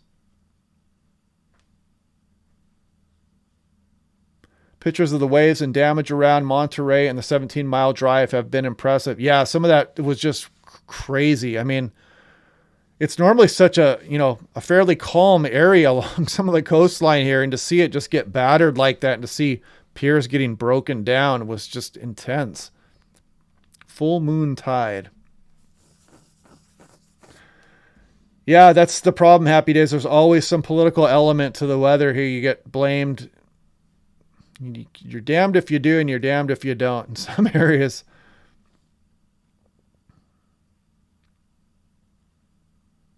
Can we look at the drought map for BC? How do you do that? You know, I know that there's this one. I don't know where the Canadian drought map is. Is there one out there? Somebody tell me if there is.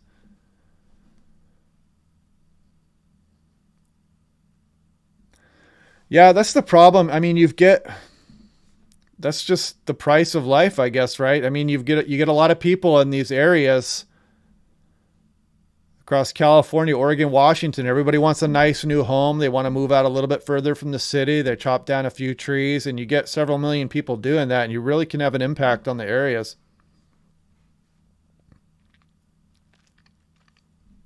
How many people are in here now? We got 934. That is a pretty big chat. I've surfed storm. Oh, what was that? I've surfed storm surge before. The waves are trash, just choppy and riptides, but not much forward motion. Yeah, that's kind of the gist I get. And plus, they can hold logs in there and all kinds of stuff. You don't want those deadheads rolling up on you.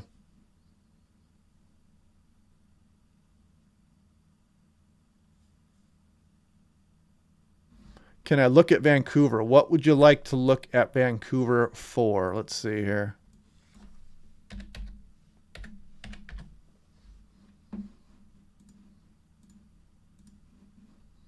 No fantasy windstorms in Vancouver's forecast. Well, there's a couple, maybe a couple smatterings of some higher wind speeds in there. So not all hope is lost there for Vancouver.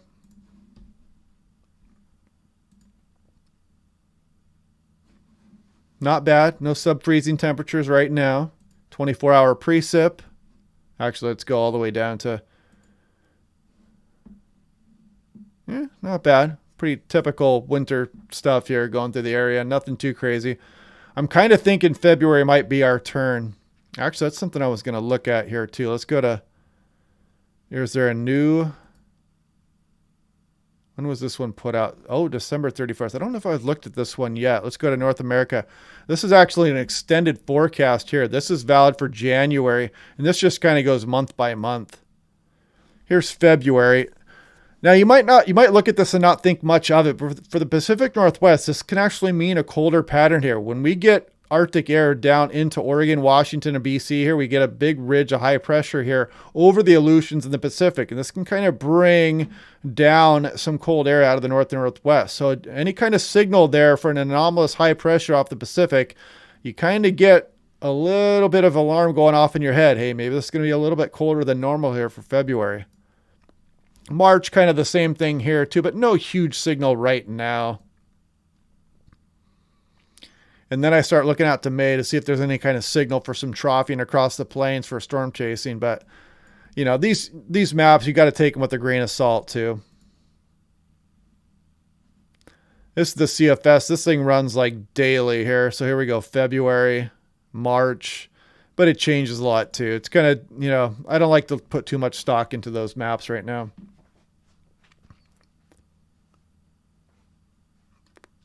Thank you, everybody, for the kind words, for sure. Yeah, we got atmospheric river 2.0, 3.0, and 4.0 on the way here, folks. So if you're in California, you need to be aware of your evacuation plans. You need to know if you live near places that are susceptible to mudslides and debris flows and burn scar areas. And even small streams, know where they are and try to get historical data on them if you can. Pay attention to what the National Weather Service is saying.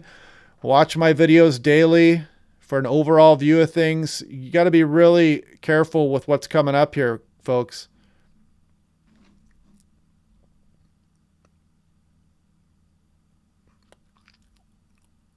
Randy Small, thank you, Randy Small. Randy Small is a Northwest Interior Bellingham up there, Whatcom County specialist up there on Facebook. Randy Small, search him up on Facebook there, on Twitter as well. Pacific Northwest weather lover still here. He's a moderator. Kept safe and warm. Cool looking maps. Buy flood insurance. Yeah, if you can get it, buy flood insurance. Okay, let's take a look at what. Let's go ahead and do this here. So let's update this and let's run the Canadian model here. Let's see what the Canadian is saying here. So these are atmospheric rivers. These are common. These always happen across the planet at any given time. It's when they hang out over land areas and population when they can be a problem. So there goes the system going through Sunday morning. Very small break before the next system comes in Monday morning.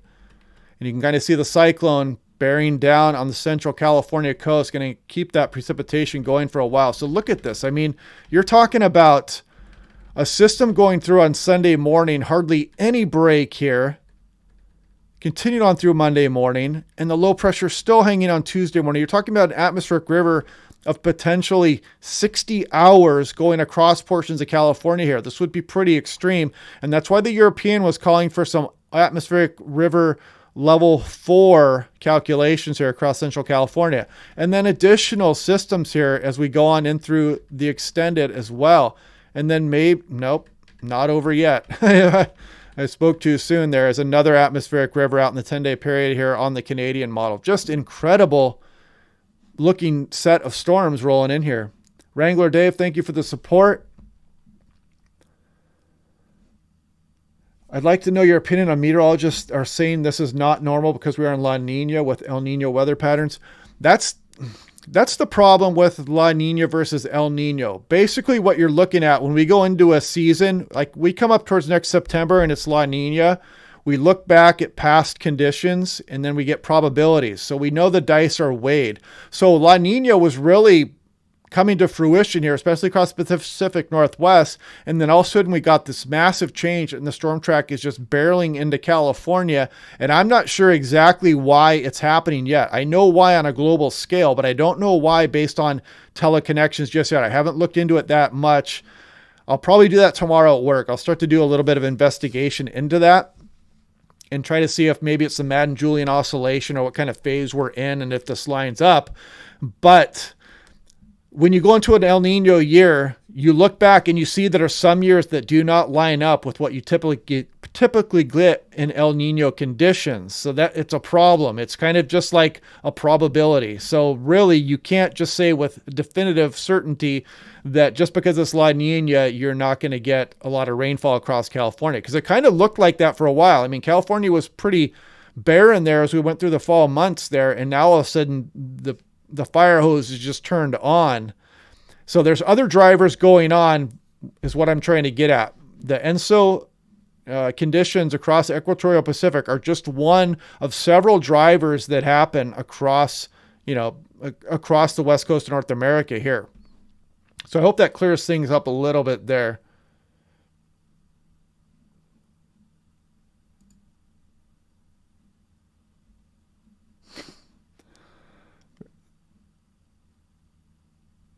Yeah, I mean, you can get the thing, even in the Pacific Northwest, people talk about La Nina and the snowfall that can occur for there and the dry California winters, but obviously that does not always come into fruition. And sometimes during La Nina, we get even above average across the Pacific Northwest, and sometimes in El Nino, we get big snowstorms as well, too. The February 2019 snowstorm here across the Pacific Northwest, to all my followers up here, remember, that was an extremely snowy month. Big snowstorms rolled through here during an El Nino year. And I'll try to explain it a little bit here. Let me zoom out a little bit more. We'll go to, getting a little bit tired now, but we'll go out to oceanic view of things here. And we'll go to the Northern Pacific and go wide view. So what tends to happen here, actually, I can probably explain it a little bit better if we look at sea surface temperatures. But anyway, what tends to happen here is that this is Hawaii here, and across the equatorial Pacific, you'll build up cold air during the La Nina here, and you bring strengthening trade winds. So you'll push that warmer water along the surface, and it piles up here in the Western Pacific a little bit more. And so that in turn creates a stronger gradient off the coast of Asia here. So you have the stronger jet stream here, and then it becomes more variable downstream. And so we get more of a variable jet stream across the Pacific Northwest here, and that can lead to cooler winters here. So it's not a perfect descriptor of what's actually going on in the atmosphere. It's just kind of a general rule. And during El Nino, you get warmer than normal temperatures across Pacific Ocean here. So we tend to have the gradient set up here. And that's why we have the southwest jet stream pointed at California a lot of times during El Nino years. So basically, it's just one driver of several that can occur to impact weather across the west coast of North America. Hopefully I didn't confuse you more than I explained things there.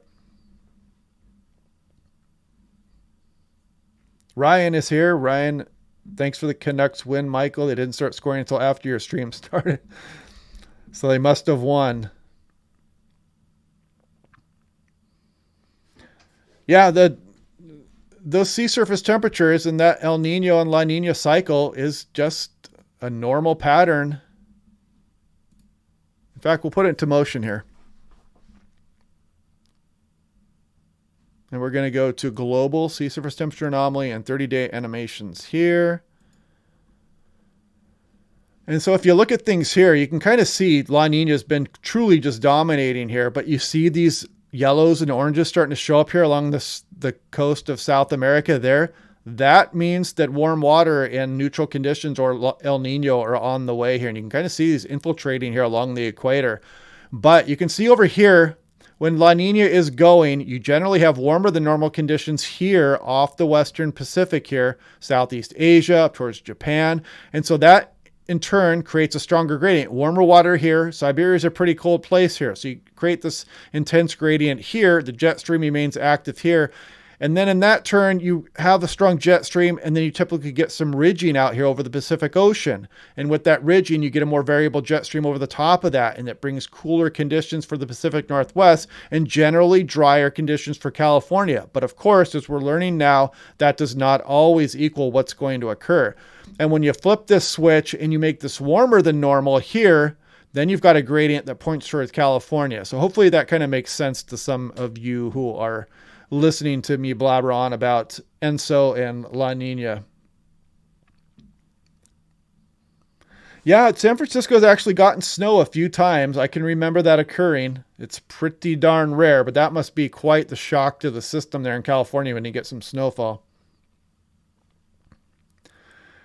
Yeah, I'm wondering about that. The Hunga Tonga. I have not read any scientific journals about how much water vapor that did inject into the atmosphere and what kind of effects it's having across the planet yet. So I do not know about the Hunga Tonga blast and what the increase of that water vapor is doing right now.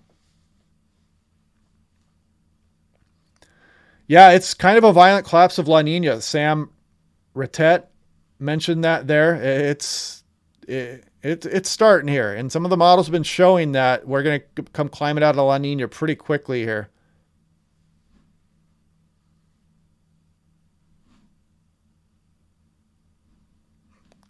How many people are in here now? 866. Yeah, we've had 800 to 1200 for a while now here in the chat. Nice. Oh, we got a flat earther in here, you guys. Snow in San Jose in the mid 70s. That would be Los Angeles. I'd pay to be there when Los Angeles gets some snowfall.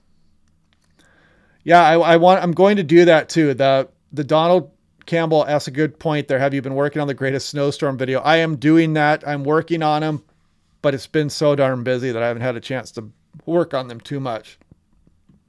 Grand solar minimum cycles changed that, Keith Evans. Well, the sun is the driver for the planet Earth, so I'm not denying that it could have some effects at all. And thank you, Keith Evans, for the generosity. That is awesome. Thanks for the support.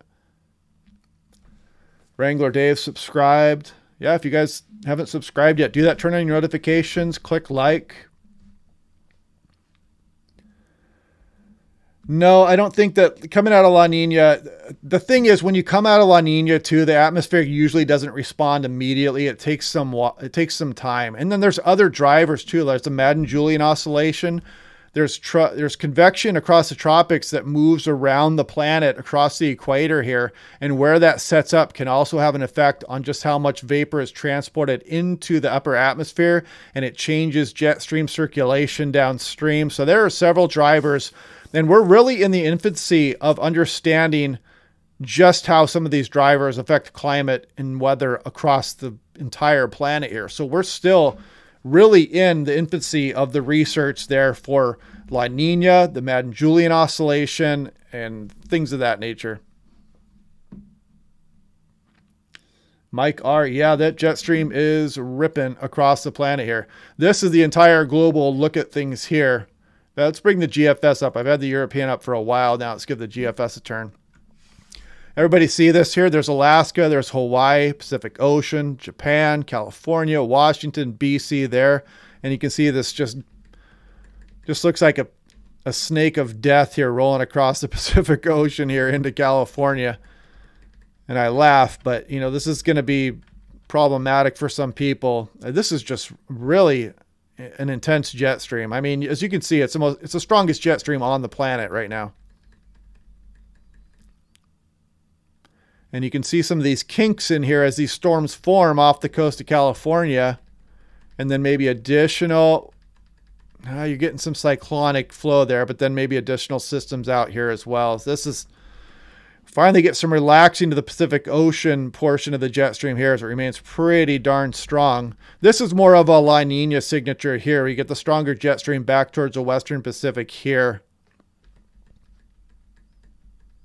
But still not showing much in the way of any Arctic air making down to the Pacific Northwest yet. But I'm kind of thinking, my hunch is that we're going to flirt with it in February. So we're just trying to bide our time here across Pacific Northwest. I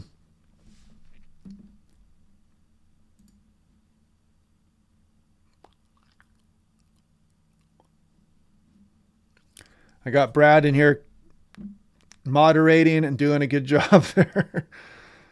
Some of these comments are kind of crazy, but most of them are positive, and you guys are making this a very positive channel here. Yeah, it looks like Hawaii started erupting again there. I forget how to pronounce it now, but Kilauea volcano starting to spew lava again.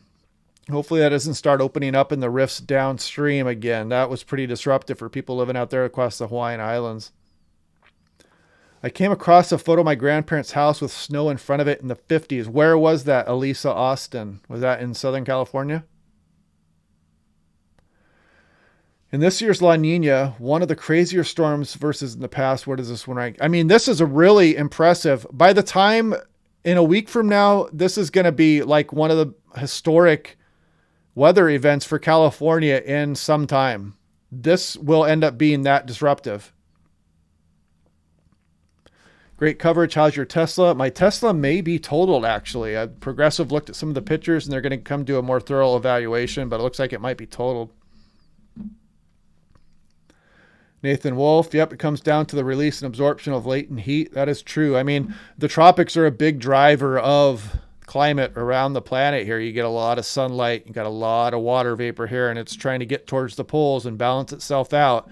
And it really changes jet streams downstream. And we're just now trying to understand how this Madden-Julian oscillation works, and our understanding of it is not that strong. In 50 years, we're going to have a much better understanding on how, like, the Madden-Julian oscillation interacts with La Nina and El Nino, for example.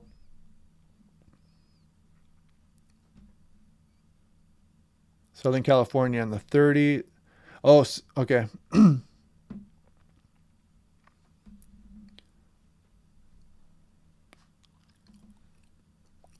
Washington Weather Chase is going to research the grand solar minimum for us. All right. Big Bear is getting snow. Oh, that's good. That's nice.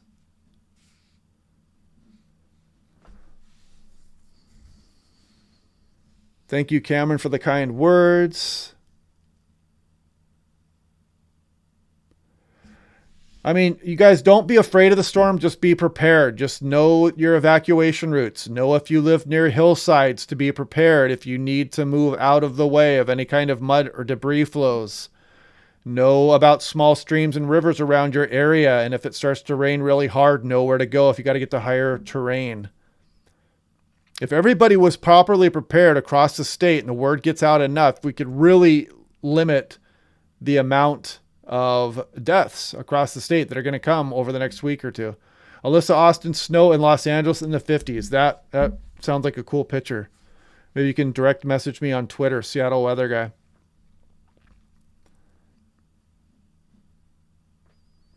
Yep, meteorologists are here to try to help people out. My mother's picture from the 30s. Was that in Southern California too?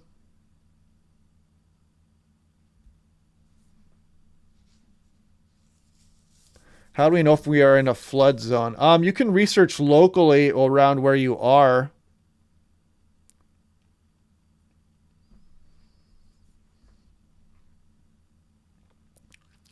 I mean, so Snoqualmie Pass looks like it's going to get nice snowfall amounts over the next couple of weeks. Taylor Feiss is actually asking about that.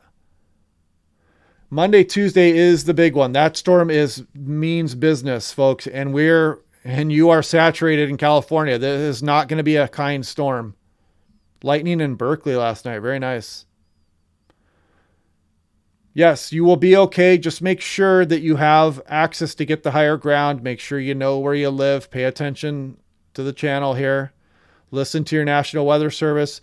If you guys want an easy way to do this too, you can get a weather radio also, and you can stay tuned with that. They will give out local warnings as they occur. Is there a new AC/DC album? Interesting. Snowed in the Central Valley in 74 and 87. Yeah, that's a good one too. Brad Ward. One way to see if you're in a flood-prone area is to look at real estate site like Zillow. That is a good one. Yeah, Ron Dog makes a good point there too. Someone driving into the water is what gets them. People will try to test out that water height. Not a good idea.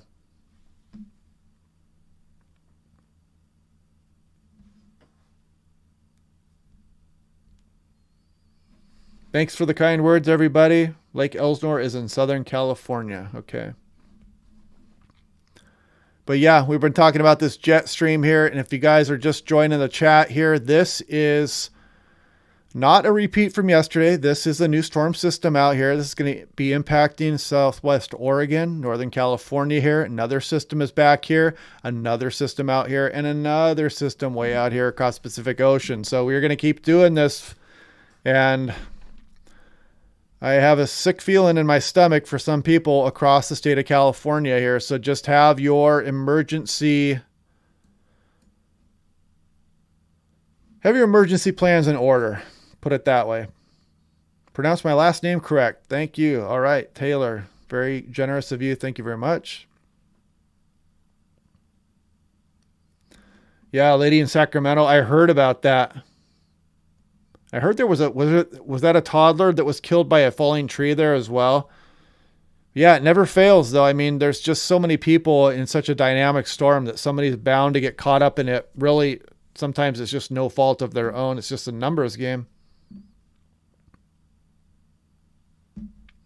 99% of people say feast. I think I might have got lucky there, but now I know. One on my street died 2 days ago because someone didn't see standing water. That's not good. Panda Bear Madness. Thank you for your support. Very generous of you. 3 fatalities via drowning.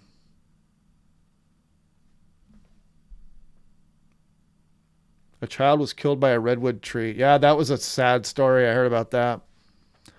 This La Nina is probably getting out of here by sometime here in January.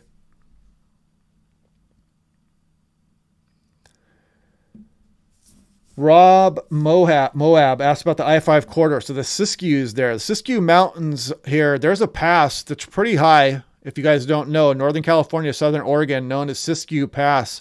And you can get some pretty wild weather through there. And it's on the main interstate there as you go from Oregon down into California there. And yeah, there's going to be some snowfall in here across the Siskiyous here over the next several days. Next Monday, Tuesday, if you were in Central California, anywhere in Central California through Northern California, you need to be watching the storm come in. So yeah, that's the health net. That's where I mentioned Central and Northern California. You really need heads up here for the storm coming in. And let's see, the European is going to be running here. Let's go ahead and look at that. I'm zoomed in a little bit here. Let me bounce out and we'll go to, we're going to go to multi-parameter here. We'll go to 6-inch. We'll go to oceanic and we'll go to northeast. So we can bounce out a little bit here. And this is just now starting to run. How far are we out? Not too far. So we're going to have to wait a few minutes here before the European will update here. But here's that initial system here moving into California. You can see that happening there. Should start to bring some precip into the Pacific Northwest as well. We are getting some good showers to the area up. Washington Weather Chasers Ben Jurkovich up there in just east of Everett got some pretty heavy showers. Look, that's kicking off to the foothills now. West LA had some very, very heavy rain last night. Yeah, we were looking at that in the live stream, that line of precipitation bearing down on you over there. Death Valley, that's a good question right there. Let's look at that. Let's go to precipitation. We'll go total and we'll go to region, states, Southern California, and that's about a little bit too far. So let's go central. So Death Valley is somewhere right in here. And you can see there's some rain making its way out there. And really, any kind of rainfall in Death Valley can kind of start to carve up the landscape out there. So it makes things kind of interesting. So we'll have to watch this as we go as well. I'll have to pay a little bit more attention to what's going to come for Death Valley. But it looks like some rainfall is coming, just not the huge amounts. It's going to be rain shadowed by the Sierra Nevada. Anybody see the Brandon Kopit crash? Yeah, it's tough being a storm chaser out there. I mean, it's easy to lose track of what you're doing there. Yeah, that's true. Shelley mentions that Death Valley's precip. It's usually the monsoon moisture that tends to get in there better. Once you get these westerly systems coming in here, the Sierra Nevada gobbles that precip up and doesn't leave much for Death Valley. All right, Ryan, thank you, and I'll talk to you later, and we'll meet up one of these days. 14,000 foot Mount Whitney, correct. I've been in Death Valley in a big storm. I've been in Death Valley a few times. I've never seen it rain there. When La Nina ends, you're still going to get these weather patterns, but we just don't. La Nina is just one driver, so you can't really make that accurate of predictions with it. But for areas like the Pacific Northwest, you can kind of point at it and say, hey, you're probably going to be below average. You're probably going to flirt with snow a few times. California is generally going to be drier than normal for the most part. But again, you can see then you get into January and all of a sudden the floodgates open and then your whole entire winter prediction goes down the tube. Thank you, Sheila. Death Valley had the crazy convective flooding this summer. Brad Ward.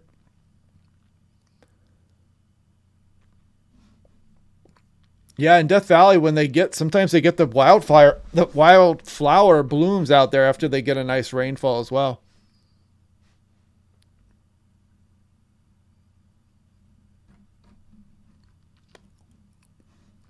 So let's see, how far are we along in the European here? How many hours did we gain here? Let's go. There's 21. Now there's that initial system there.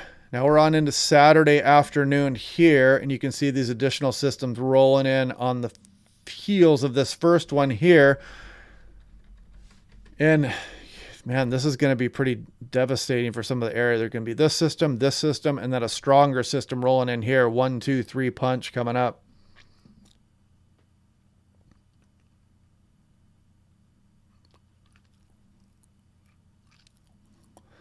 Snowed in Death Valley, had to wait 24 hours before the roads were open again. That would be interesting.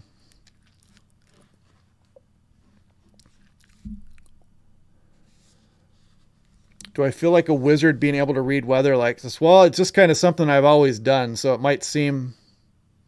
I mean, you can imagine something you've done your entire life. You probably become second nature for you.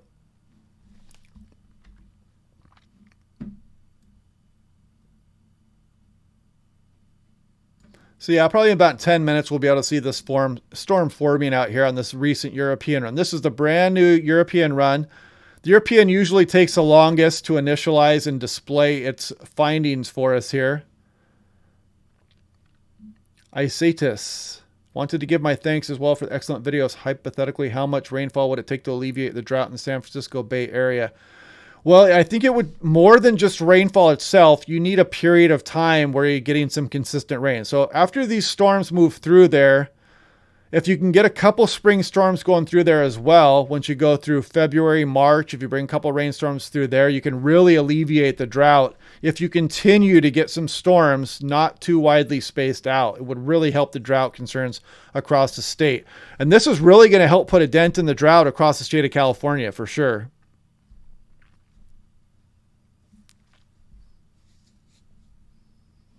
Yeah, Bird Lover, this is a very powerful jet stream. I don't know if you guys, some of you guys just joining now, if you take a look at this. This is Japan. There's the west coast of North America. There's the Hawaiian Islands, Pacific Ocean here. Put it into motion, and I don't get tired of watching this much. You can see this most powerful jet stream on the planet. It's right here across Pacific, aimed into the west coast of North America here. And right now, California's just getting their time with this active weather here. And we're getting kind of a little bit of a break here, but not even that much of a break here across Washington. Like we're talking about, there's some places getting some heavy rain tonight. We got some strong winds yesterday. We had some power outages. We had east winds down into Portland. We had some gap winds going on there as well. So it's been an active fall and winter here across Pacific Northwest for sure.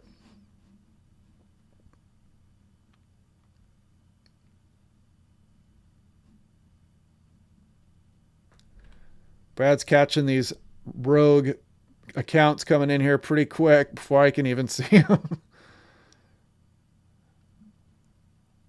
Mercy Bow, welcome to second tier channel support. Thank you. Yeah, this is typically what an El Nino kind of looks like here, where you got the jet stream lapping up to the shorelines of California.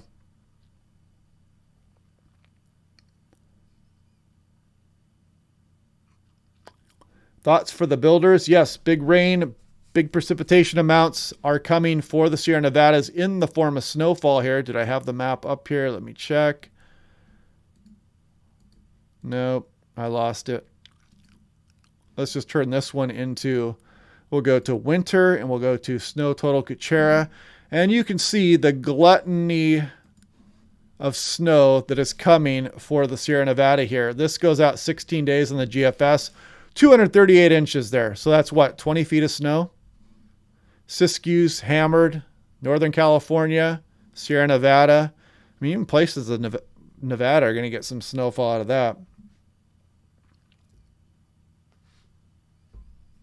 There's some experts in here on some redwoods. People know they're talking about with the weather. Bumpy ride into Portland yesterday.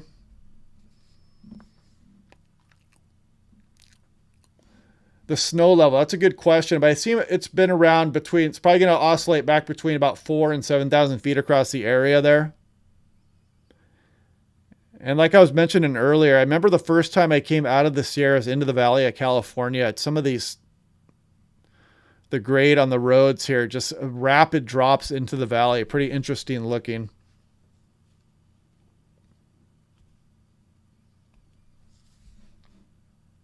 Do you think it will snow in Portland? Well, hopefully it'll snow in Portland as we get on in through later January or February. I'd like another snowfall. Would there ever be a recurrence of California's 1861 flood of the Central Valley? That's a good question. I assume that at some point in the next 100 years, it could possibly happen. I mean, not out of the question for sure. Yeah, I got a lot of tabs going on here, as you can see. All right, so where are we now? Here we're on into Saturday morning. Here we go on into Saturday afternoon. We are all the way into Sunday. So you can see we got storm 1 right here. Storm 2 kind of merging with that storm here. Storm 3 out there. This is the sinister one out here, folks. This one is a developing wave here. And this one is going to deepen rapidly as it approaches the coastline. It's going to have a long fetch of moisture, and you're going to be dealing with extremely saturated California, and you're going to put a very powerful storm into that. And it's going to be closer to the coastline. There's going to be big waves. There's going to be river flooding. There's going to be hill slides and mudslides and debris flow and burn scar area runoff. And it's going to get crazy, and there's going to be big winds again across the area and big snows across the Sierra Nevada and Northern California. So it is going to get completely wild here coming up here as you go through early next week.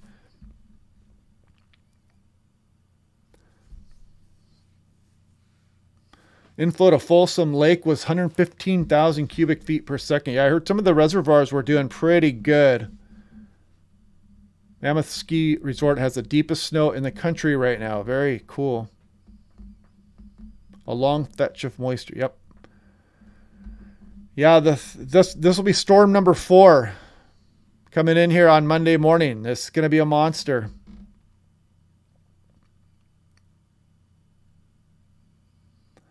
Man, yeah, there were some crazy stories about the 1800s back in the day. Kyle Gustafson, PNA looks negative by late January, trending a tad less negative. That'll probably fluctuate a little bit, yeah. Brad Ward says snow is 123 inches deep at Mammoth's base and 176 deep at the summit. And they're going to really add on to that too. I mean, we've heard about that at Mount Baker in 1999, I believe it was, where the ski area got so much snow that the ski lifts could not operate. So hopefully that's not what's going to happen at Mammoth. Debbie Nelson, one of my longtime supporters, is here. Yeah, we're looking towards later January, February. Maybe we'll switch back to a colder pattern here across Pacific Northwest, Debbie.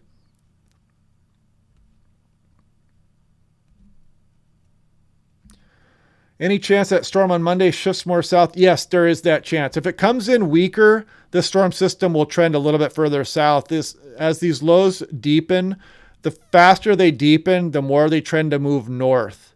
So the stronger the storm comes in, it'll move a little bit further north into Northern California here. But the European's been pretty set on this storm impacting kind of Central California.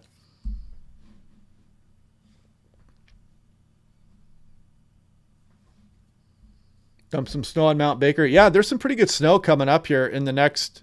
Actually, let's back out here and we'll go to a wider view. You can see pretty good snowfalls coming here over the next 2 weeks here across a lot of the Pacific Northwest. Not much for the lowlands here, Seattle Metro, Portland Metro, or anything like that.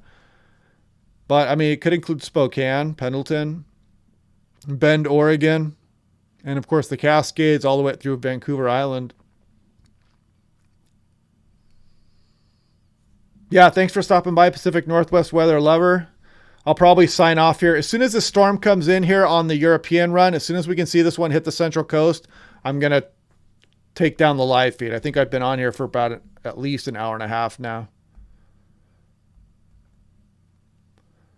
Scott is here. Skied 100 plus days at Mount Baker. And yeah, it was 98, 99. That's right.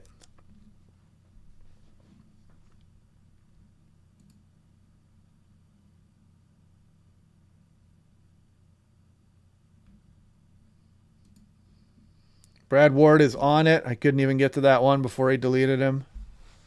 Washington Weather Chasers got one there. Good job. Ventura County. Yeah, well, I'll do my briefing tomorrow and we'll kind of highlight where this precip is going to fall coming up here.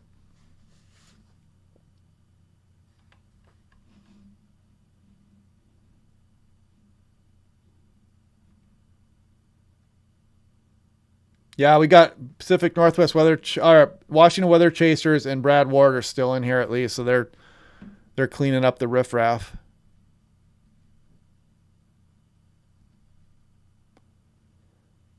Man, look at this! Look at this fetch of moisture coming.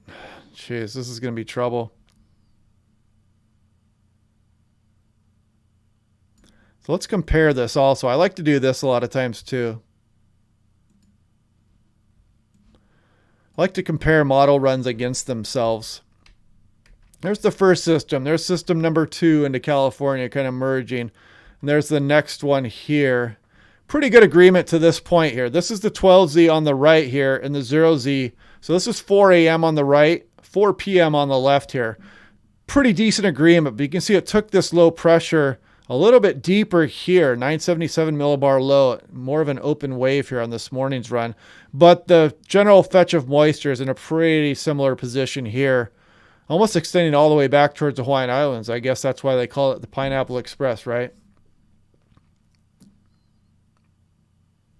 Look at all the new followers, says Debbie Nelson. Yeah, I kind of do. I mean, I'm just trying to give a general area. So San Fran, I kind of mention as Central California. I hope that's all right.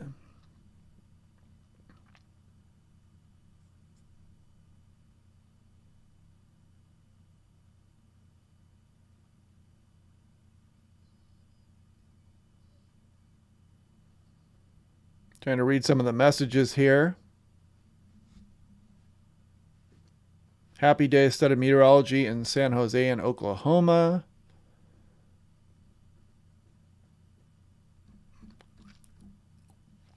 Thank you for doing the live stream. Thanks for showing up, everybody. 766 people in here now.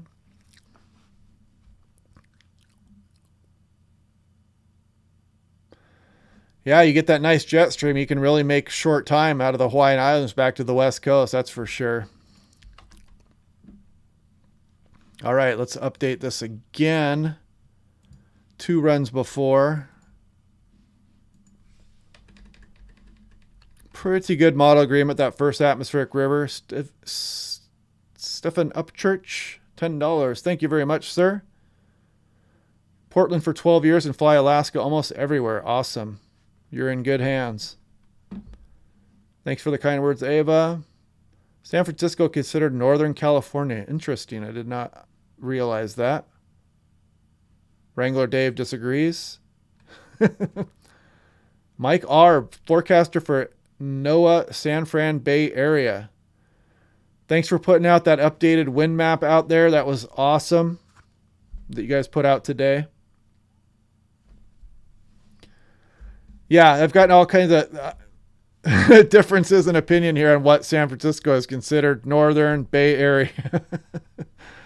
I'm trying to get the consensus going here.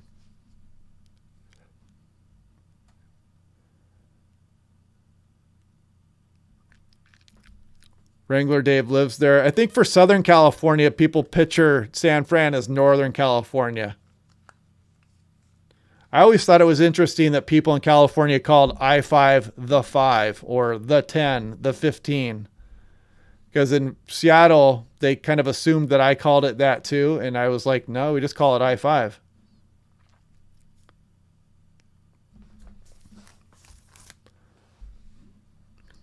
All right, we got quite the debate going on here. San Francisco, Northern California. I got to put a poll out. Should I put a poll out for that on Twitter? Is San Francisco considered Northern California or the Bay or Central California? I'll put Central California. I'm going to put this out on a poll here on my Twitter feed.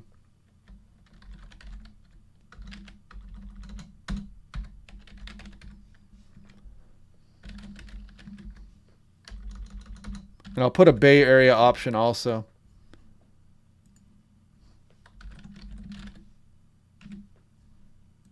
And I'll put hashtag California weather.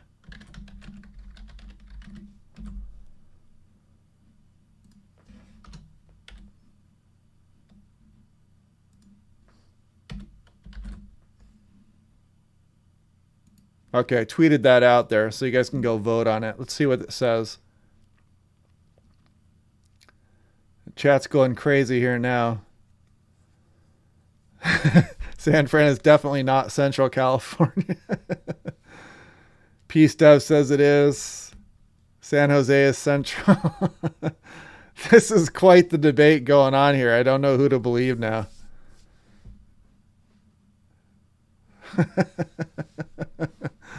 This is funny.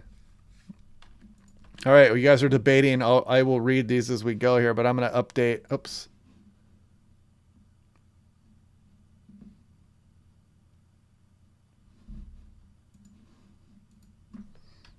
Okay, so let's compare the European model to itself here.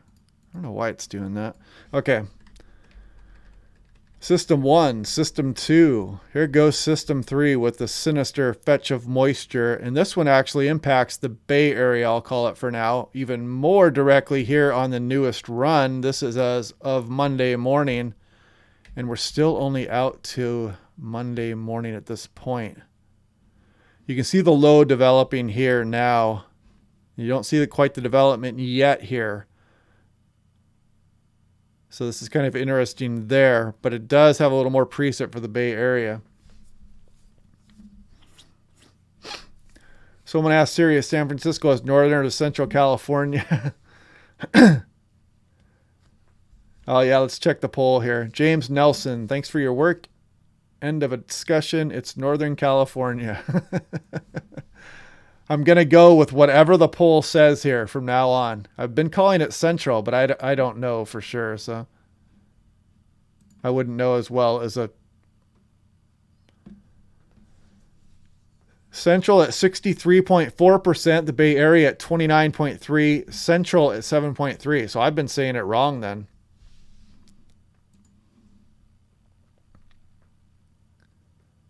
Brad says it's North Central California.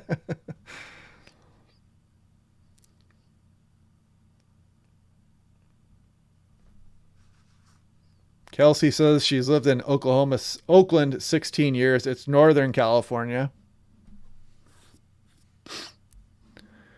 It only seems weird because San Fran is pretty different from like Crescent City, which Crescent City is truly Northern California, but that's a pretty long drive from San Fran to Crescent City, right? Bay Area is NorCal. I'm getting a lot of people chiming in on this one. We're getting some.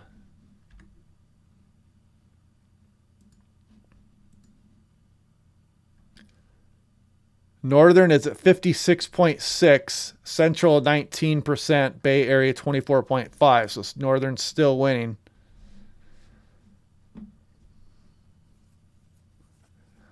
Yeah, I think Brad kind of sums it up well. They're growing up in Southern California. The Bay Area was considered far north where it rains a lot. And that's kind of what I always got. I lived in Los Angeles for like 4 months.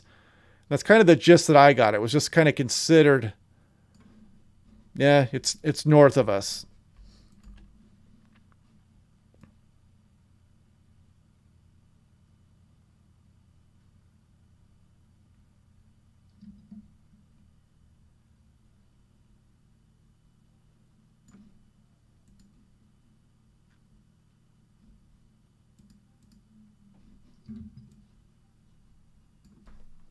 All right, so here we're looking at the European. I'm checking out this fetch of moisture here. And why is this not showing up? It's probably because I'm running the 18Z. There we go. You can see this morning's actually develops a little bit stronger of a low here, but there's still some development along this baroclinic boundary here as it moves into California. But just a very impressive fetch of moisture here. I mean, this is just going to be wild. And then there's going to be more systems behind that too. I mean, I have to take this one system at a time, but this is getting kind of crazy.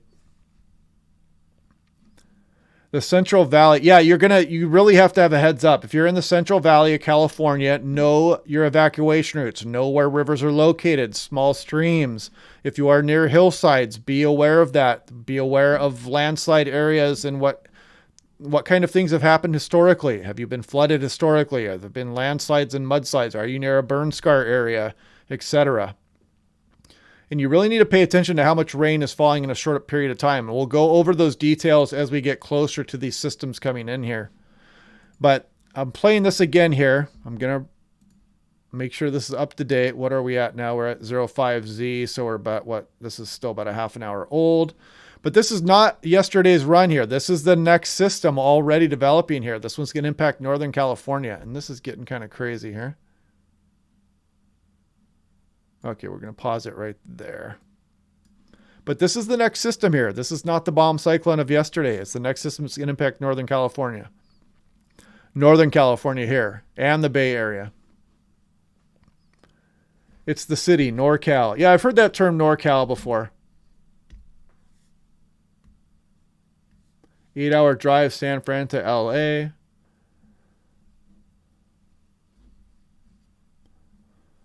Yeah, really watch out if you're near a burn scar area. If you're around hillsides, just heads up. Californians love and need this lime stream of action. Thanks for the generosity, Ron Dog.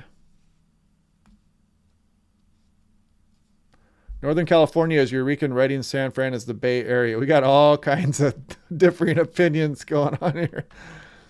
I didn't expect to spark such a strong debate. Already got 107 votes. Northern California is winning. Bay Area at 22.4%.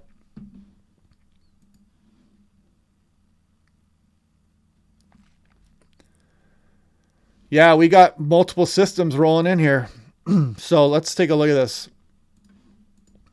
This is what's going on now. We've got one.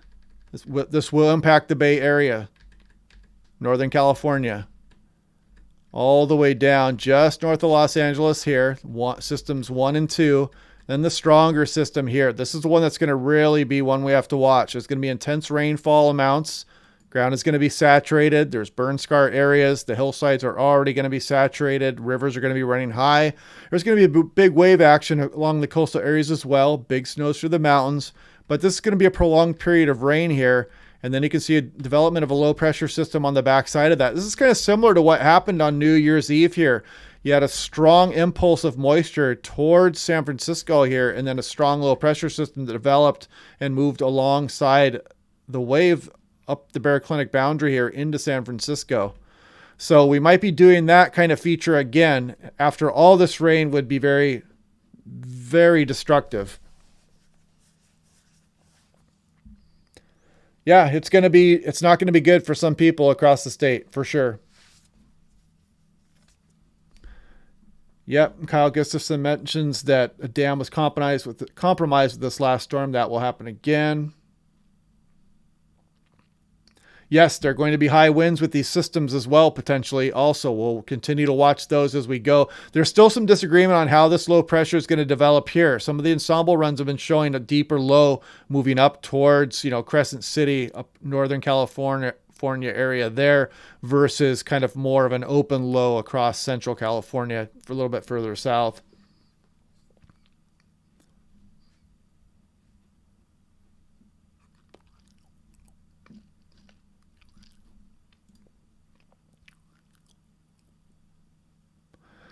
But I think I've been on here close to 2 hours now, so we'll do another live stream potentially tomorrow night, and we'll watch this storm come in here, and we'll try to pinpoint with a little bit better detail here on what exactly is coming.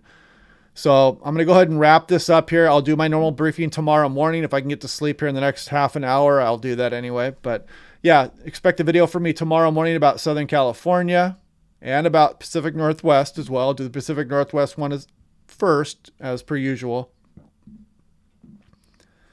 And thank you, Tacoma, Washington. Thanks everybody from California. Very interesting chat tonight. Very fun, positive, good energy. Very nice. And yeah, big winds are potentially coming again with all this moisture. Big snows for the Sierra Nevada, big waves along the coastline as well. So anyway, thanks for Brad Ward and Ben for putting out the fires here on the chat. And yeah, thanks to everybody out there. I will be talking to you guys tomorrow morning. So take care, everybody. Oh, the toe cutter threw in a last minute donation. Very nice there. Everyone is happy. It's the gay area. That was a good joke. Okay, I will talk to you guys.